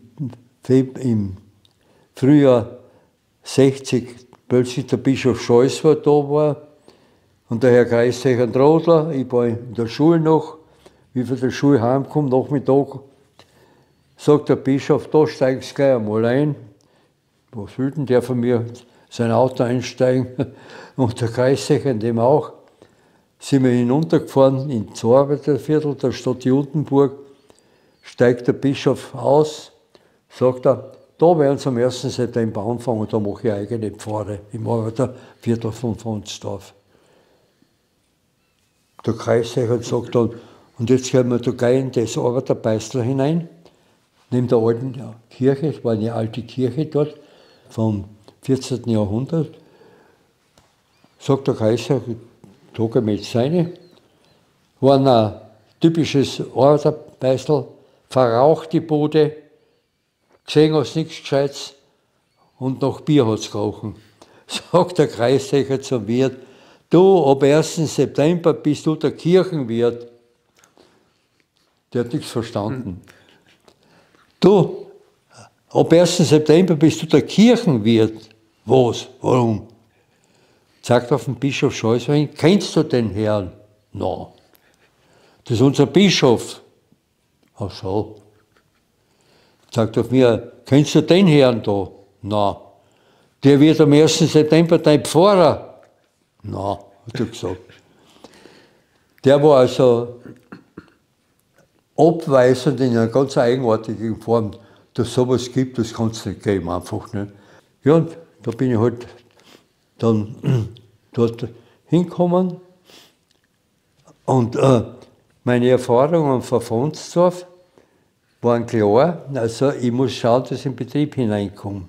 Dass die Leute spüren und merken, ich nehme euch ernst. Nicht? Ich lebe jetzt mit euch, unter euch, für euch und so weiter. Und meine Vorstellung habe ich mir vorgenommen, man muss am gleichen Tag sein. Der Chef, der Direktor, der Arbeiterbetriebsratsobmann und der Angestelltenbetriebsratsobmann. Damit niemand sagen kann, wir waren hinten noch. Telefonisch hat das wunderbar funktioniert. 3 Termine habe ich gehabt am gleichen Tag. Schön 2 Stunden weit hintereinander. Nur das Problem war dann, der Portier lässt mich nicht hinein. Ich bin jetzt beim Chef vorgeladen zur Vorstellung. Ich bin der neue Pfarrer in diesem Raum da und ihm gebeten, mich vorstellen zu dürfen und habe den Termin gekriegt. Der redet nichts mit mir. Damals habe ich noch Zigaretten geraucht, biete an, der hat auch geraucht, nimmt nichts an. Dann habe ich versucht, vom Sport zu reden, von den Kindern, darüber, was wir die Arbeiter immer reden können. Kinder und Sport, da waren sie immer offen. Nicht? Der redet kein Wort mit mir. Also ich stehe dort verzweifelt, was soll ich jetzt tun? Der lässt mich eine glatte halbe Stunde stehen. Dann sage ich, so, jetzt gehen Sie rauf. Ja bitte, wo muss ich hingehen? Ich kenne mich da ja nicht aus. Nicht? Ja, dann fragen Sie halt irgendwann. Nicht? So bin ich also zum Direktor gekommen. Die Frau Direktorin, die Frau Sekretärin, da habe ich mich gleich entschuldigt. Ich habe gesagt, nein, das ist schon erledigt. Der Portier, der spinnt manchmal, ein bisschen hat sie gesagt. So war das beim Direktor. Der nächste war der Arbeiterbetriebsratsobmann. Du bist jetzt unser Pfarrer. Ja, der Bischof hat mich eingeteilt. Du, wenn du was brauchst, mit mir kannst du immer reden. Wir sagen gleich du zueinander. So hat es beim Arbeiterbetriebsrat angefangen. Der Angestelltenbetriebsrat hat gesagt, wir sind da sehr dankbar, dass der Bischof so eine weite Sicht hat, da bei uns herunten in dem einfachen Bereich eigene Pfarre zu machen. Wir haben keine einzige Schule gehabt in unserem Bereich, kein einziges besseres Gasthaus, nur Arbeiterbeißeln und 2 Konsums. Das war alles, was für die Gemeinschaft da war. Na, so haben wir dann angefangen. Dann 2 Jahre nur Hausbesuche, Familienbesuche gemacht. Die Leute kennen mich nicht, ich kenne die Leute nicht. Dort bin ich halt so oft zwischen Tür und Angel abgefertigt worden. Manchmal kommen sie mal einer, setzen sie ihn nieder, das hat es auch gegeben, aber eigentlich sehr wenig. Und dann war aber etwas sehr Interessantes. Im Werk und in der politischen Gemeinde Judenburg hat es eine starke kommunistische Partei gegeben. Da war eine Frau, die Vorsitzende. Und diese Frau hat in der Nazizeit als Mädchen Dienste für eine kommunistische Widerstandsbewegung gemacht, wo dann 4 erschossen worden sind in der Kalau in Graz im 45er Jahr. Bei der ersten Sternsinger-Geschichte im Jahr 61, das war die berühmte Arbeiterstraßen, haben 16 Leute dort gewohnt, Arbeiter und auch die kommunistische Frauenführerin. Da sind wir in eine einzige Familie hineingekommen. Alles andere zugesperrt. Das braucht man alles miteinander nicht. Im zweiten Jahr dann, 62er Jahr, bin ich immer mit der Ministrantengruppe gegangen, sagt dann der Oberministrant, Herr Pfarrer, heute kommen wir da rein bei der Kommunistin. Glaubst du wirklich? Sage ich, ja, weil da steht ein großes deutsches Auto vorn, war auch ein Mercedes, ein Deutscher, ein großer, und die Deutschen tun gern fotografieren. Also die Logik war für mich umwerfend. Deshalb kommen wir also rein. Und genau so war es aber. Ich habe nur mal gehört, der wichtigste Mann für unsere Sternsinger war der Sterntrager. Wenn die ein bisschen auf ist, sofort ein Stern rein, dass nicht zugemacht werden kann. Dann werden wir schon schauen, wie es weitergeht. Ja, kommen wir rein. Das erste, was ich gehört habe, war tatsächlich ein Fotoapparat, der Deutscher, mit seiner Frau da drinnen, der natürlich sofort fotografieren wollen. Haben halt gebetet und gesungen, was wir halt da vorbereitet haben gehabt. Und ich habe mir gedacht, mein Gott, wenn ich jetzt nur ein bisschen länger mit der Frau da reden könnte, die fragt mich, meinen Sie das mit dem Frieden wirklich ernst? Ja, sage ich, Sie wissen wie es uns geht. Ernst machen wir das, versuchen tun wir das auch, wollen tun wir das auch, aber es hängt halt von uns Menschen ab, wie wir sind. Wir machen ja das, oder sollen das machen. Sagt plötzlich einer für die Könige, bitte, ich muss aufs Klo. Was Besseres kann ja gar nicht passieren. Bis der ausgezogen ist und wieder angezogen ist, vergeht solche Zeit und da haben wir Käppeln drehen können. Im 3. Jahr ist die Tür offen bereits, steht am Tisch eine kleine Schale mit Keks und so weiter. Beten wir, singen wir, sagt dann diese Kommunistin, sie eins muss Ihnen sagen, ihr seid schwach und wenig, wir sind schwach und wenig, wir müssen viel mehr zusammenhalten gegen die starken die es bei uns da gibt. Nicht? Und ich hätte auch ein Angebot. Wir haben 2 Dachdecker in unserer Partei und ich sehe, dass ihr da im Frühjahr immer beim Kirchendach das genau anschaut, was da kaputt ist. Die könnten das machen, wenn sie wollen. Sag ich, ja, großartig, machen wir. Das kostet eine flotte Jausen, aber das Klima wird völlig anders. Und dann ungefähr 2 Jahre später kommt er zu mir, jetzt brauche ich einmal eure Hilfe. Ja, was ist denn geschehen? Wir haben am Kaltschacher See Hütten für unsere Kinderlager im Sommer, die müssen wir herrichten, weil durch die Nässe, durch die Feuchtigkeit ist viel kaputt gegangen. Ihr müsst uns helfen, wir brauchen auch Geld. Ich sage, da muss ich ja nachdenken, wie wir das machen können. Ich habe keine Ahnung gehabt, was ich da jetzt machen soll. Habe ich dann meinem Vorgemeinderat, das war überhaupt der erste in der Steiermark, der direkt von den Leuten gewählt worden ist, gesagt, ich suche mir keinen aus. Die Leute sollen sagen, wer sich da auskennt oder wer will, der soll zum Pfarrer gehen und sollte mit ihm reden, wie wir das eine das andere machen sollen. Habe ich die zusammengeholt, gesagt, jetzt bin ich wirklich im Dilemma. Erzählt ihnen, was diese Kommunistin da von mir will. Sogar einer, der im Krieg bei der SS war, dort schwer verwundet worden ist, ausgetreten gewesen ist von der Kirche, den haben wir gleich katholisch machen müssen, weil das so ein genauer Chef von der Stelle, wo du jeden Nagel und jede Beißzange und alles gekriegt hast, der passt genau zum Pfarrer für die Kontrolle, der ist so genau. Ne? Sagt er zu mir, du Pfarrer, das ist ganz einfach. Nächsten Sonntag hat es einmal eine anständige Predigt. Die Kinder sind getauft, die kehren zu uns durch die Taufe und die brauchen ein Geld und wir müssen ihnen ein bisschen helfen. So ist es gegangen. Das habe ich auch gemacht. Nicht? Haben wir ein Geld zusammengebracht, ein bisschen aufgedoppelt noch ein bisschen nachher, haben wir das halt der Kommunistin übergeben, die hat sich feierlich bedankt und dafür hat sie gesagt, Also bei einem Ministrantenausflug braucht sie ja selber nichts mehr machen. Das mache ich mit meinen Frauen, gehe ich die außen für die Ministranten mit. So ist das halt gelaufen. Und das Geheimnis, glaube ich, war einfach dieses Miteinander. Und das Ernstnehmen der Leute. Das haben die gespürt.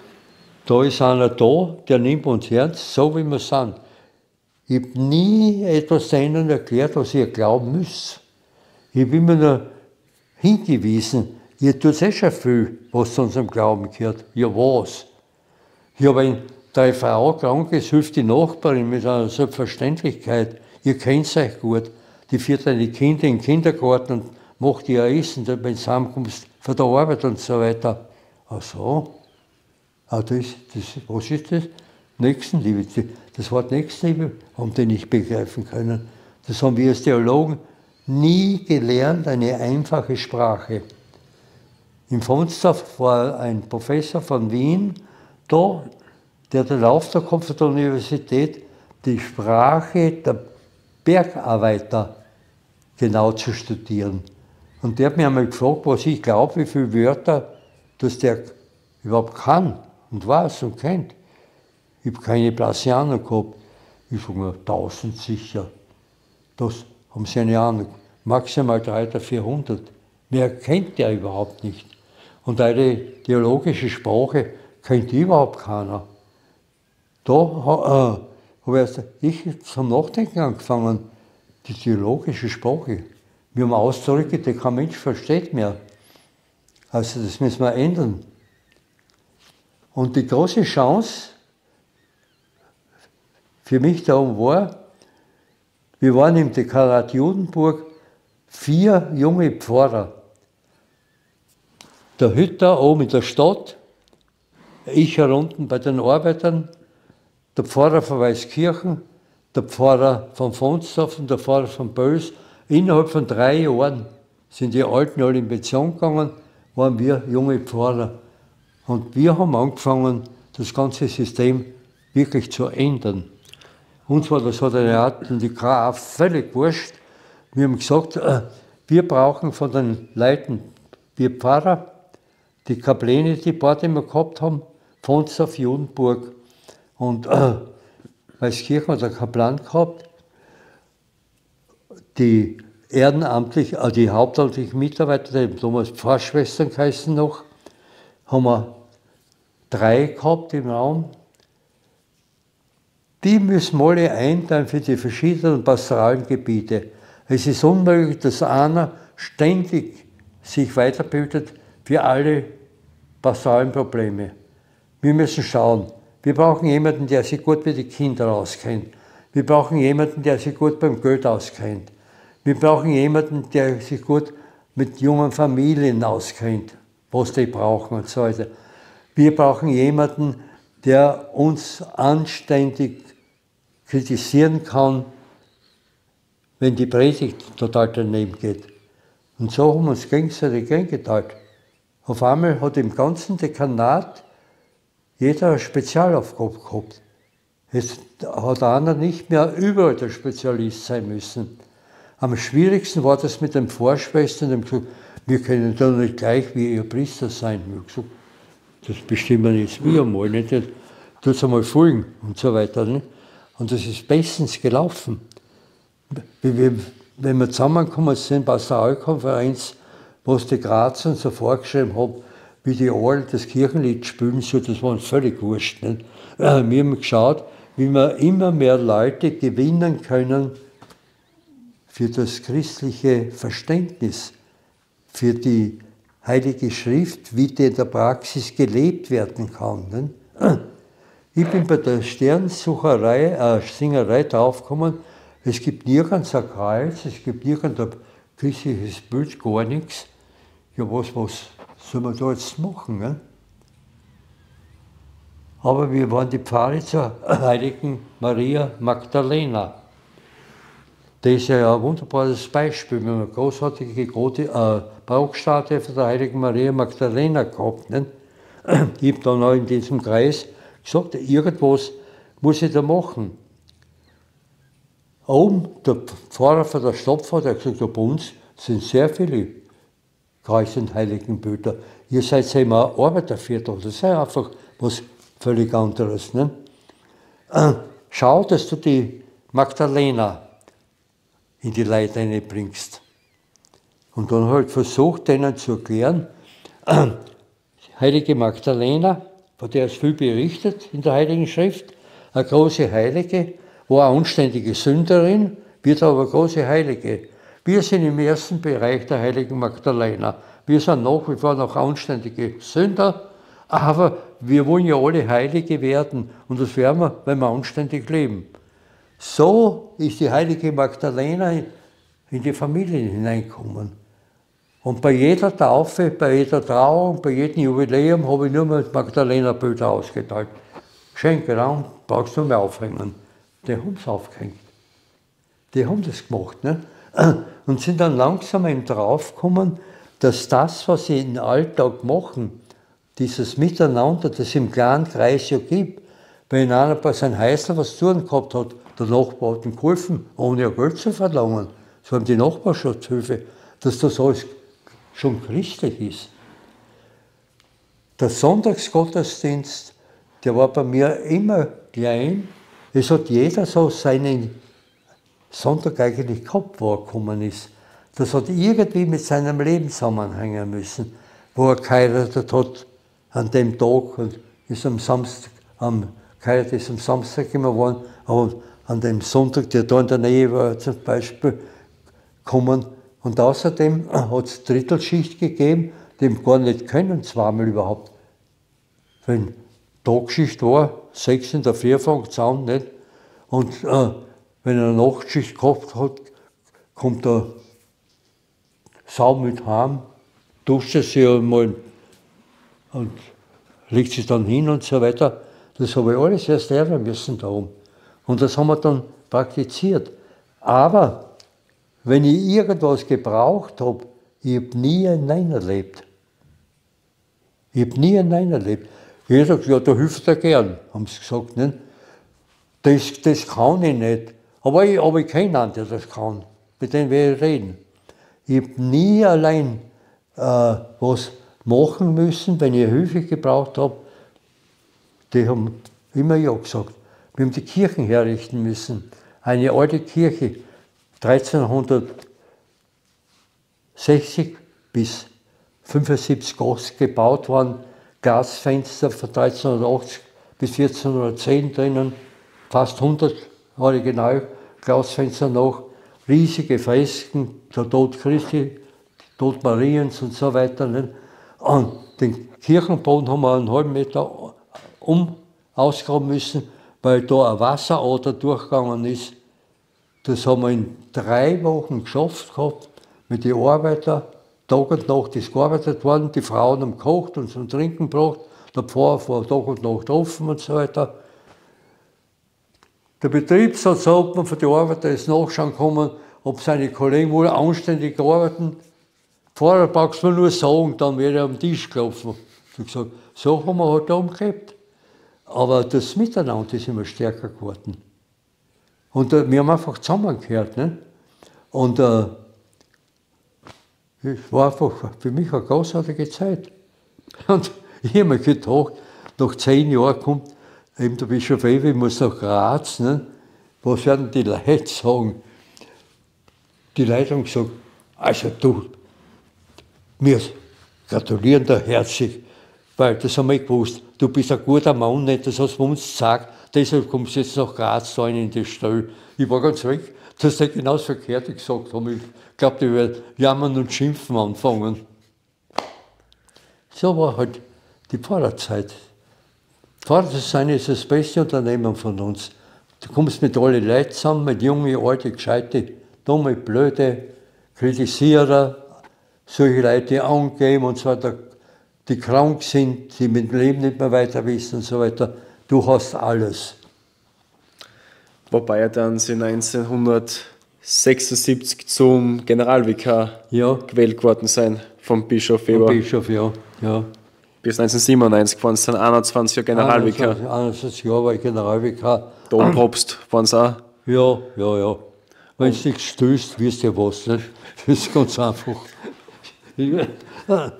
Als Generalvikar, also ich habe halt versucht, das, was ich als Pfarrer erlebt habe, als Generalvikar auch zu machen. Der Bischof Weber hat gesagt, wir sind keine Befehlsstelle, wir sind eine Hilfsstelle.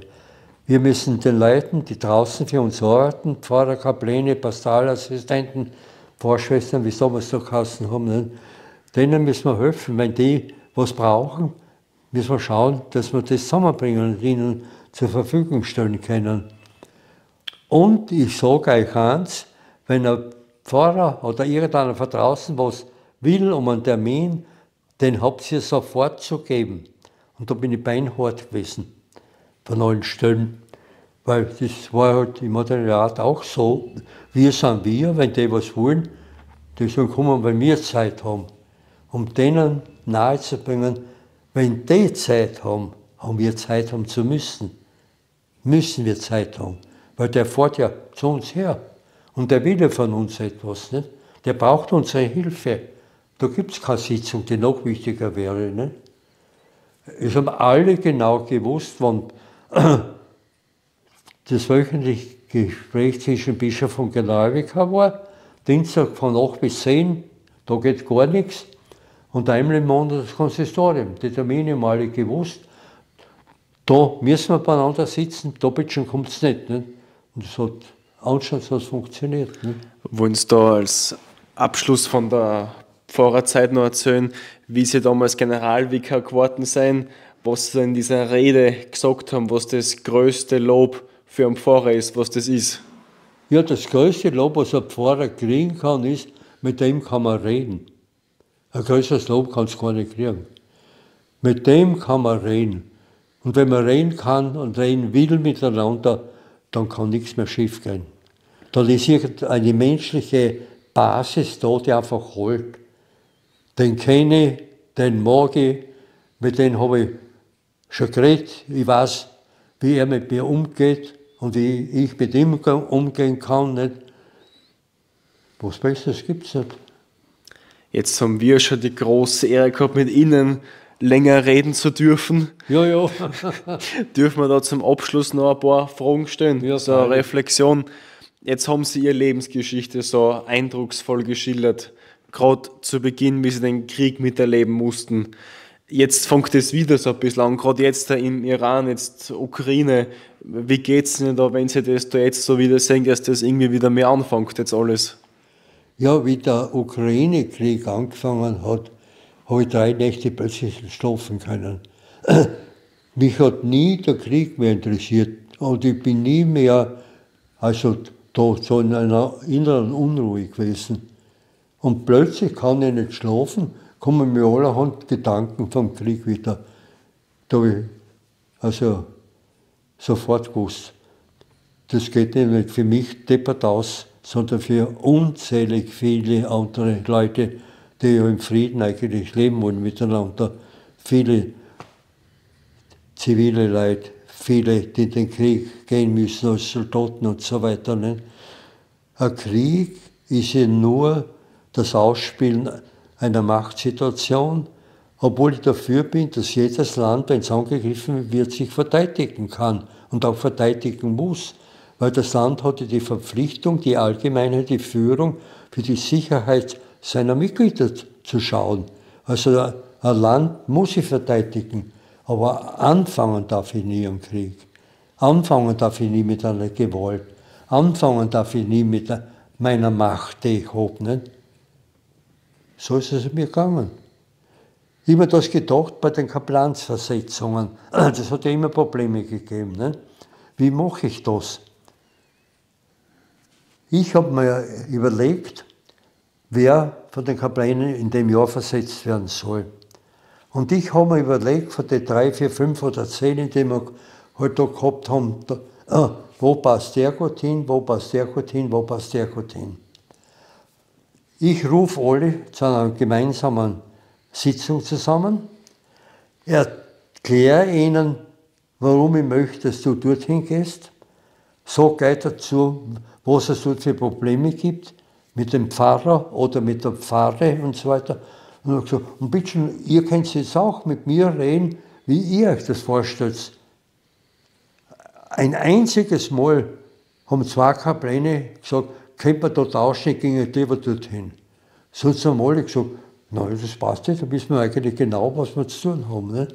Wir haben nie ein Problem gehabt. Ich also mit Kaplansversetzungen nie ein Problem gehabt. Also Sie haben offen kommuniziert, Ihre Sichtweise genau. den Menschen geben und Sie haben die Möglichkeit, auch den anderen Leuten geben, ihre Sichtweise dann zum Ich habe Sagen. auch gesagt, warum ich so denke oder warum ich die Entscheidung halt so sehe. Ne? Und ich glaube, das ist wichtig. Man muss den Menschen so nehmen, wie er ist. Die sollen mitreden auch, die haben ja auch irgendwelche Ideen und so weiter. Wie haben Sie, weil Sie haben ja gesagt, wie es heimgekommen sind, Sie haben geglaubt, sowas wird nie mehr wieder passieren. So. Ja, ich war fest überzeugt, dass ein Krieg werden wir in Europa keinen mehr haben, weil so viel Unheil geschehen ist. Und weil so viele Menschen in so vielen Ländern, in so vielen unterschiedlichen Kulturen, in so vielen unterschiedlichen Völkersprachen und so weiter das Gleiche alle erlebt haben. So gescheit sind wir jetzt doch geworden, nie wieder Krieg. Und das war eine bittere Enttäuschung für mich, muss ich ganz ehrlich sagen. Und ich habe auch immer auch ganz offen gesagt, ich glaube nicht, dass es einen Krieg noch einmal geben kann. Aber leider. Inwiefern glauben Sie dann, dass die Menschen daraus gelernt haben jetzt von früher? Also, ich verstehe von der offenen Politik viel zu wenig. Ich kann nur als Mensch reden, wie ich das erlebt. Da muss ich nicht einmal ein Christ sein. Wie ein Putin umgeht oder wie ein Trump umgeht, das verstehe ich einfach nicht. Und ich kann nicht begreifen, was Positives kann da überhaupt dahinter sein. Ich begreife das nicht und ich verstehe das nicht. Und ich glaube auch nicht, dass das positiv sein kann. Denn was wird denn passieren, wenn man bei der Ukraine bleibt? Der Putin wird halt so weit gehen, bis er ein großes Stück dann tatsächlich kriegt einmal. Aber die Ukrainer werden das nie vergessen. Die werden 30, 50 Jahre später auch noch nachdenken darüber. Die denken heute noch nach, wie der Stalin die Bauern umgebracht hat, die Rudenen. Und in meiner Pfarre, oben am Grenz meiner Pfarre bei der Murbrücke, haben die englischen Besatzungstruppen, die ukrainischen Verbände, die auf der Seite der Deutschen gekämpft haben, den Russen übergeben. Da sind viele Ukrainer in die Mur hineingesprungen, haben Selbstmord noch gemacht und so weiter. Das ist für mich noch die günstige Lösung, als wieder zu den Russen zu gehen. Frieden kann keiner kommen durch einen Krieg. Sie haben ja selber auch in dem einen Interview gesagt, Sie haben ja lang mit der Frage persönlich nicht gewusst umzugehen, weil Sie ja selber nicht gewusst haben. Sie waren auf einem Kilometer hinter der Linie mit dem Maschinengewehr, haben Sie ja selber nicht gewusst. Ja. Habe ich wen getroffen, habe ich wen umbringen müssen in der Hinsicht? Ja, das ist mir auch gefragt worden vor der Priesterweihe. Ich kann das nicht sagen, was da in 1000 Meter war und so weiter.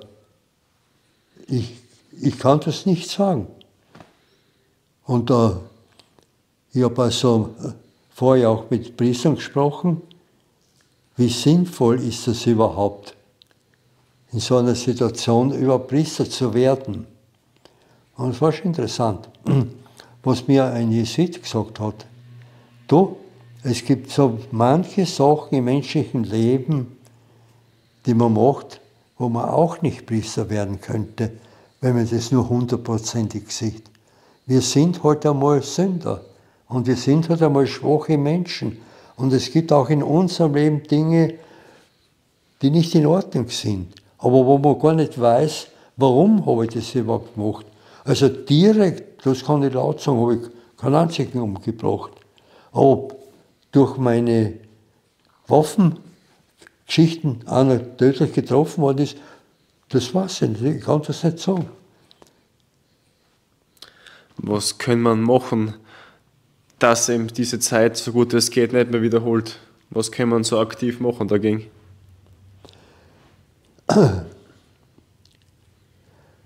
Ich halte nach wie vor das demokratische System für das Gescheiteste, für das Beste. Weil da gibt es verschiedene Parteien. Ich sehe die Menschen nur von vorn. Eine andere Partei sieht den wieder von hinten. Entscheidend ist der Dialog, das Gespräch. Die müssen miteinander reden können. Und immer muss es ja einen Kompromiss geben. Einmal muss der von vorn nachgeben, einmal muss der von hinten ein bisschen nachgehen. Und das braucht gescheite Leute.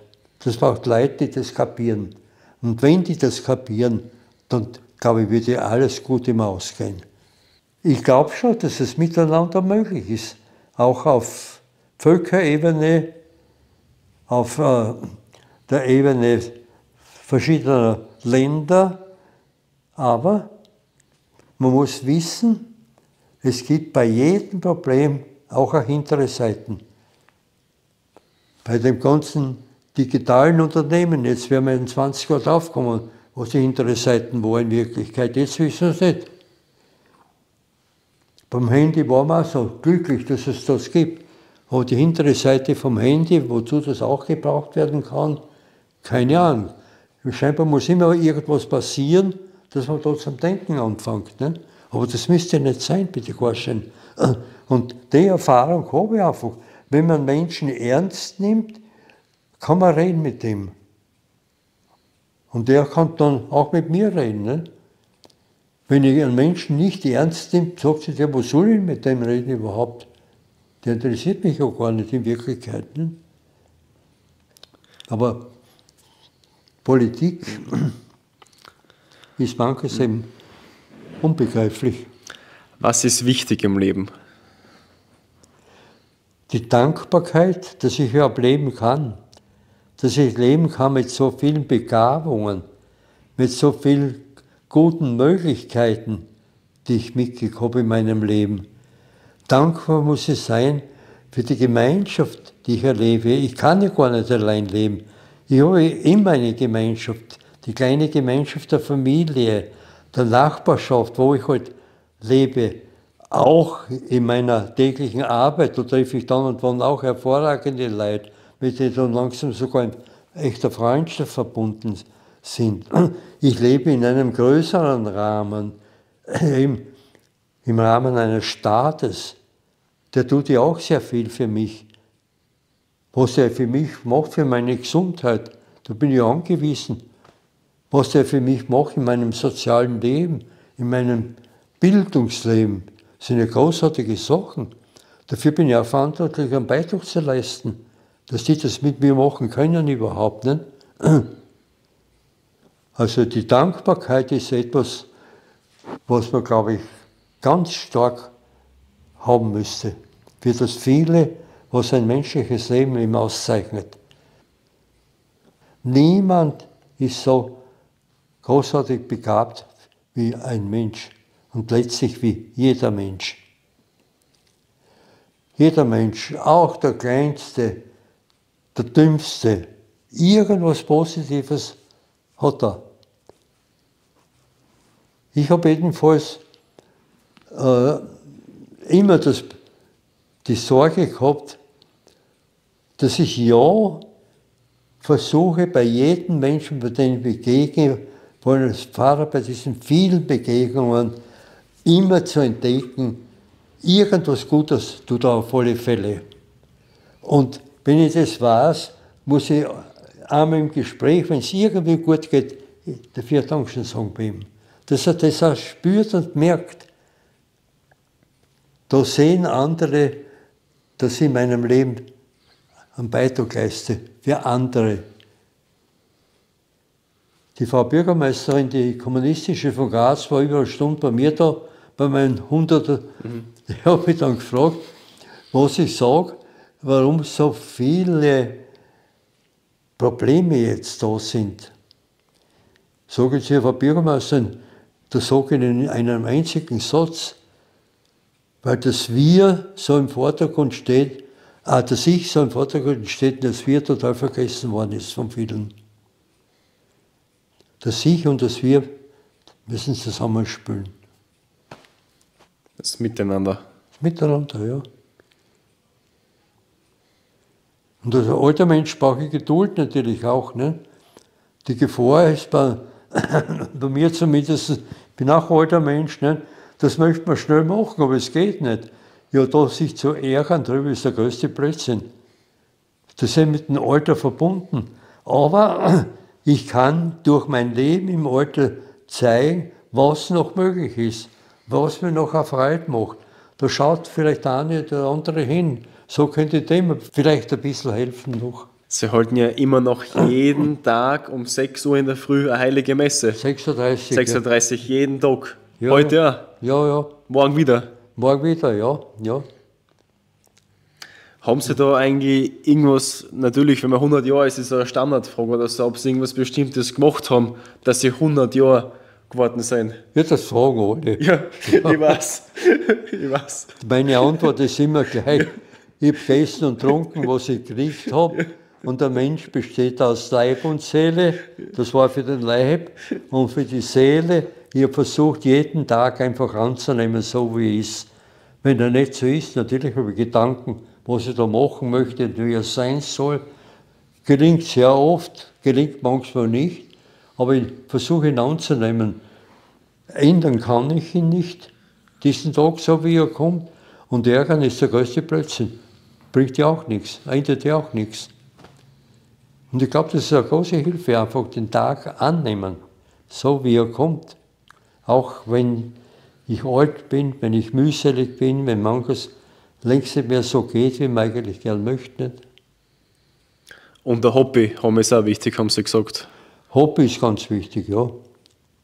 Weil ein Hobby hilft einem, dass man in Verbindung mit anderen Leuten ist, die das gleiche Hobby haben.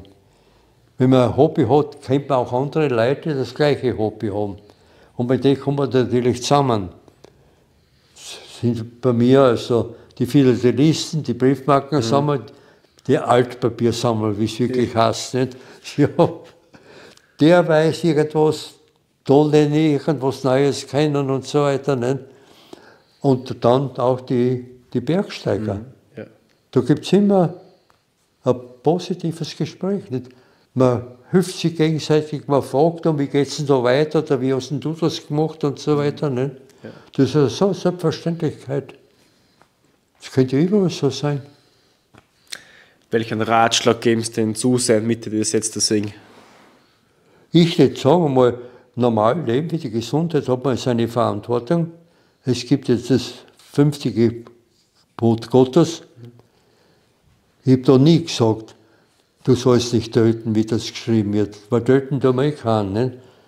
Aber du sollst weder dir selbst noch einem anderen Menschen einen Schaden zufügen, ganz gleich wie hart der ist. Das ist im 5. Gebot drinnen. Weder sich selbst noch einen anderen einen Schaden zufügen. Also auf das eigene Leben schauen durch die Verpflegung. Manche leben ja deppert mit ihrer Verpflegung. Nicht? Manche müssen Tag und Nacht alles haben, was bei uns gar nicht wächst, was man hinterher einführen muss und so weiter. Nicht? Das ist das eine. Und das Zweite, man muss auch für sein geistiges Leben etwas tun. Nicht? Wie man für sein körperliches Leben etwas tut, muss man auch für sein geistiges Leben etwas tun. Das kann sehr unterschiedlich sein. Lesen von Dingen, die mich interessieren, lesen von Dingen, was die Zeitgeschichte uns gebracht hat. Ich lebe in einer Zeit, ich habe eine Vergangenheit hinter mir, die mich hier mitgeprägt hat in irgendeiner Form. Ich habe eine Zukunft vor mir. Nicht? Wie soll die sein? Wie kann sie sein? Was könnten ich dafür tun oder was haben Leute dafür getan? Also Lesen von solchen Dingen ist, glaube ich, wichtig. Dann, was ich nie zusammenbringe oder schwer zusammenbringe, ich darf es nicht aufgeben. Ich muss es ein zweites oder drittes Mal versuchen. Mir geht es ja genau gleich. An manchen Tagen habe ich solche Unsicherheiten, weil ich so schwindelig bin, da kann ich halt im Stadtpark nicht gehen. Aber deshalb bleibe ich am nächsten Tag nicht liegen, sondern versuche am nächsten Tag die Runde zu machen und so weiter.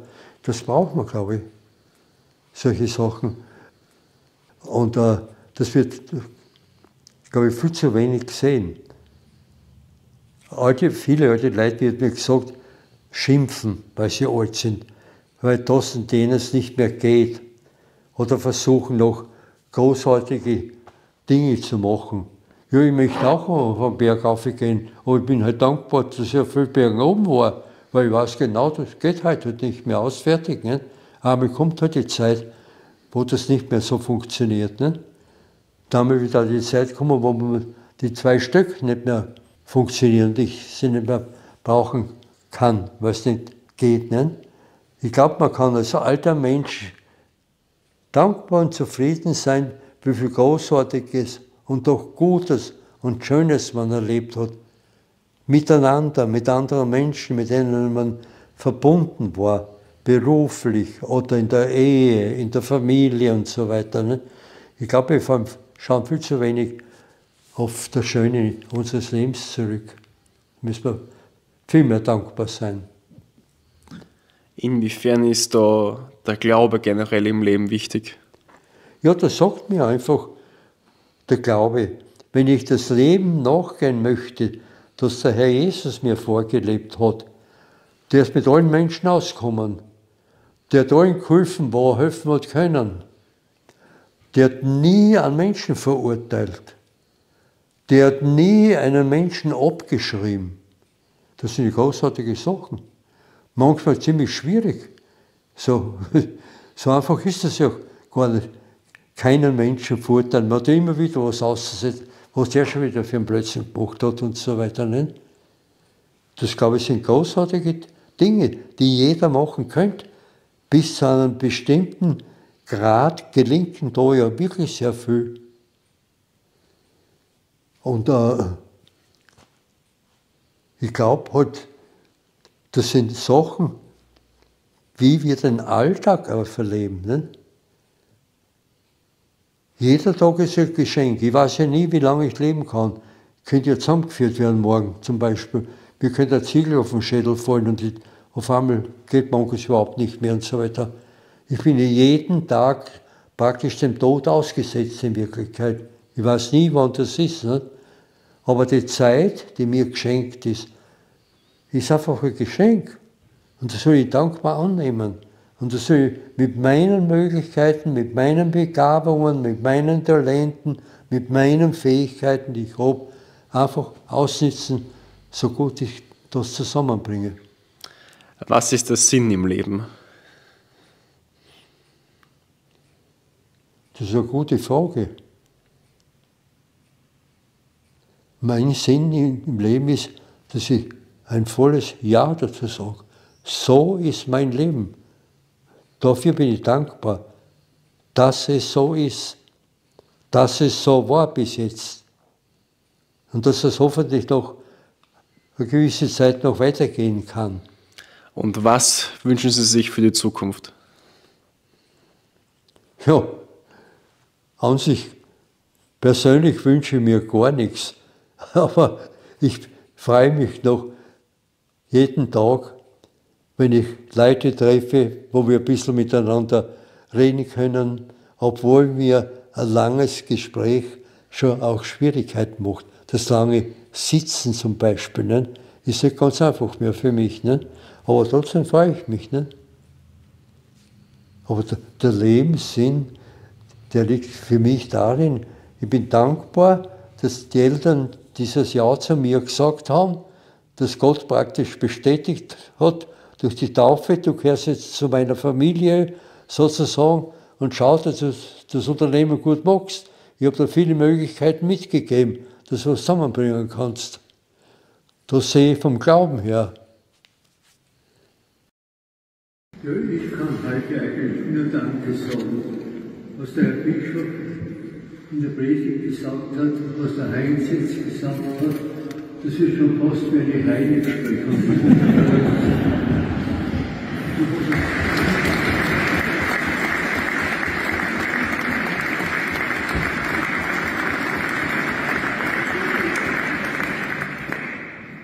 Ich habe einfach versucht, als Mensch so zu leben, wie ein Mensch leben soll.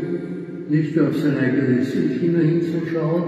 Es gibt auch ein Du und es gibt auch ein Wir. Und das ist unglaublich wichtig. Gott hat jedem von uns Gaben und Möglichkeiten, Fähigkeiten gegeben, die wir selber gut machen können, die wir verwenden sollten, dass es ein besseres Miteinander und Füreinander gibt. Ich habe im Krieg gelernt, wie sinnlos so etwas ist. Das kann niemals eine Zukunft geben, wenn Menschen in Worten und noch mehr in Waffen wieder aufeinander zugehen. So habe ich halt versucht, in meinen kleinen Möglichkeiten der Umweltgleichheit davon zu sprechen und durch meinen Nebenfall zu bezeugen. Besonders habe ich das Zweite Vatikanische Konzil berührt mit verschiedenen Ausdrücken, die ich damals zum ersten Mal gehört habe. Zum Beispiel Volk Gottes. Diesen Ausdruck hat es vorher überhaupt nicht gegeben. Dialog. Auch das hat es nicht gegeben vorher. Dass du ein Priester bist für dieses Volk Gottes, in diesem Volk Gottes mit einer ganz besonderen Aufgabe. Das habe ich verstanden, begriffen. Weiters hat mich sehr beglückt in diesem Konzil all die Aussagen für die Gemeinschaft aller Christgläubigen, ganz gleich in welcher Richtung sie versuchen, den Weg zu Jesus Christus hinzugehen. Die ganze Frage der Ökumene, davon haben wir vorher in unserer Ausbildung nie etwas gehört. Das waren so Punkte in meinem Leben, die ich heute versucht habe, so zu leben, wie ich heute zusammengebracht habe. Allen möchte ich herzlich danken, die ich in den vielen Begegnungen, bei vielen Gesprächen kennenlernen konnte. Und hier, seit ich im Jahr 72 in Graz wohne, mit vielen Bekanntschaften, die es hier und in der Dompfarre und vor allem im ganzen Land gegeben hat. Das habe ich immer gestärkt und vor allem konnte ich viel immer wieder lernen für mein eigenes Leben. Ich bin vor einem Monat gefragt worden von jungen Leuten, Maturantinnen, mit einer Frage, über die ich sehr nachdenken musste. Einer fragte damals, wie war denn eigentlich deine persönliche Sache mit der Priesterweihe? Was hat dich ganz besonders bewegt? Da musste ich lange nachdenken. Und da bin ich aber darauf gekommen, was mich ungeheuer gepackt hat, war, wie wir hier im Dom gelebt sind, am Boden, und der Erhalt mit der Leib und die Volk daran. Da musste ich an Männer, an Frauen, an junge Menschen denken, die ihren Glauben persönlich gelebt haben. Jeder in seiner eigenen Art und Weise. Aber sie sind treu gestanden. Sie sind zu einem Ja gestanden, das sie gesagt haben vor der Weihe. Sie waren aufrichtig, ehrliche Leute, die auch bereit waren, ihr Leben hinzugeben. Da habe ich mir gedacht, wie wird es mir dabei gehen überhaupt? Eines möchte ich tun und leben, am Boden bleiben. Der liebe Gott mit seiner Barmherzigkeit wird dabei helfen. Vielen herzlichen Dank allen, die mein Leben begleitet habt, mit eurem Gebet, mit eurem Leben, mit eurer Nachbarschaft. Vielen herzlichen Dank. Halleluja.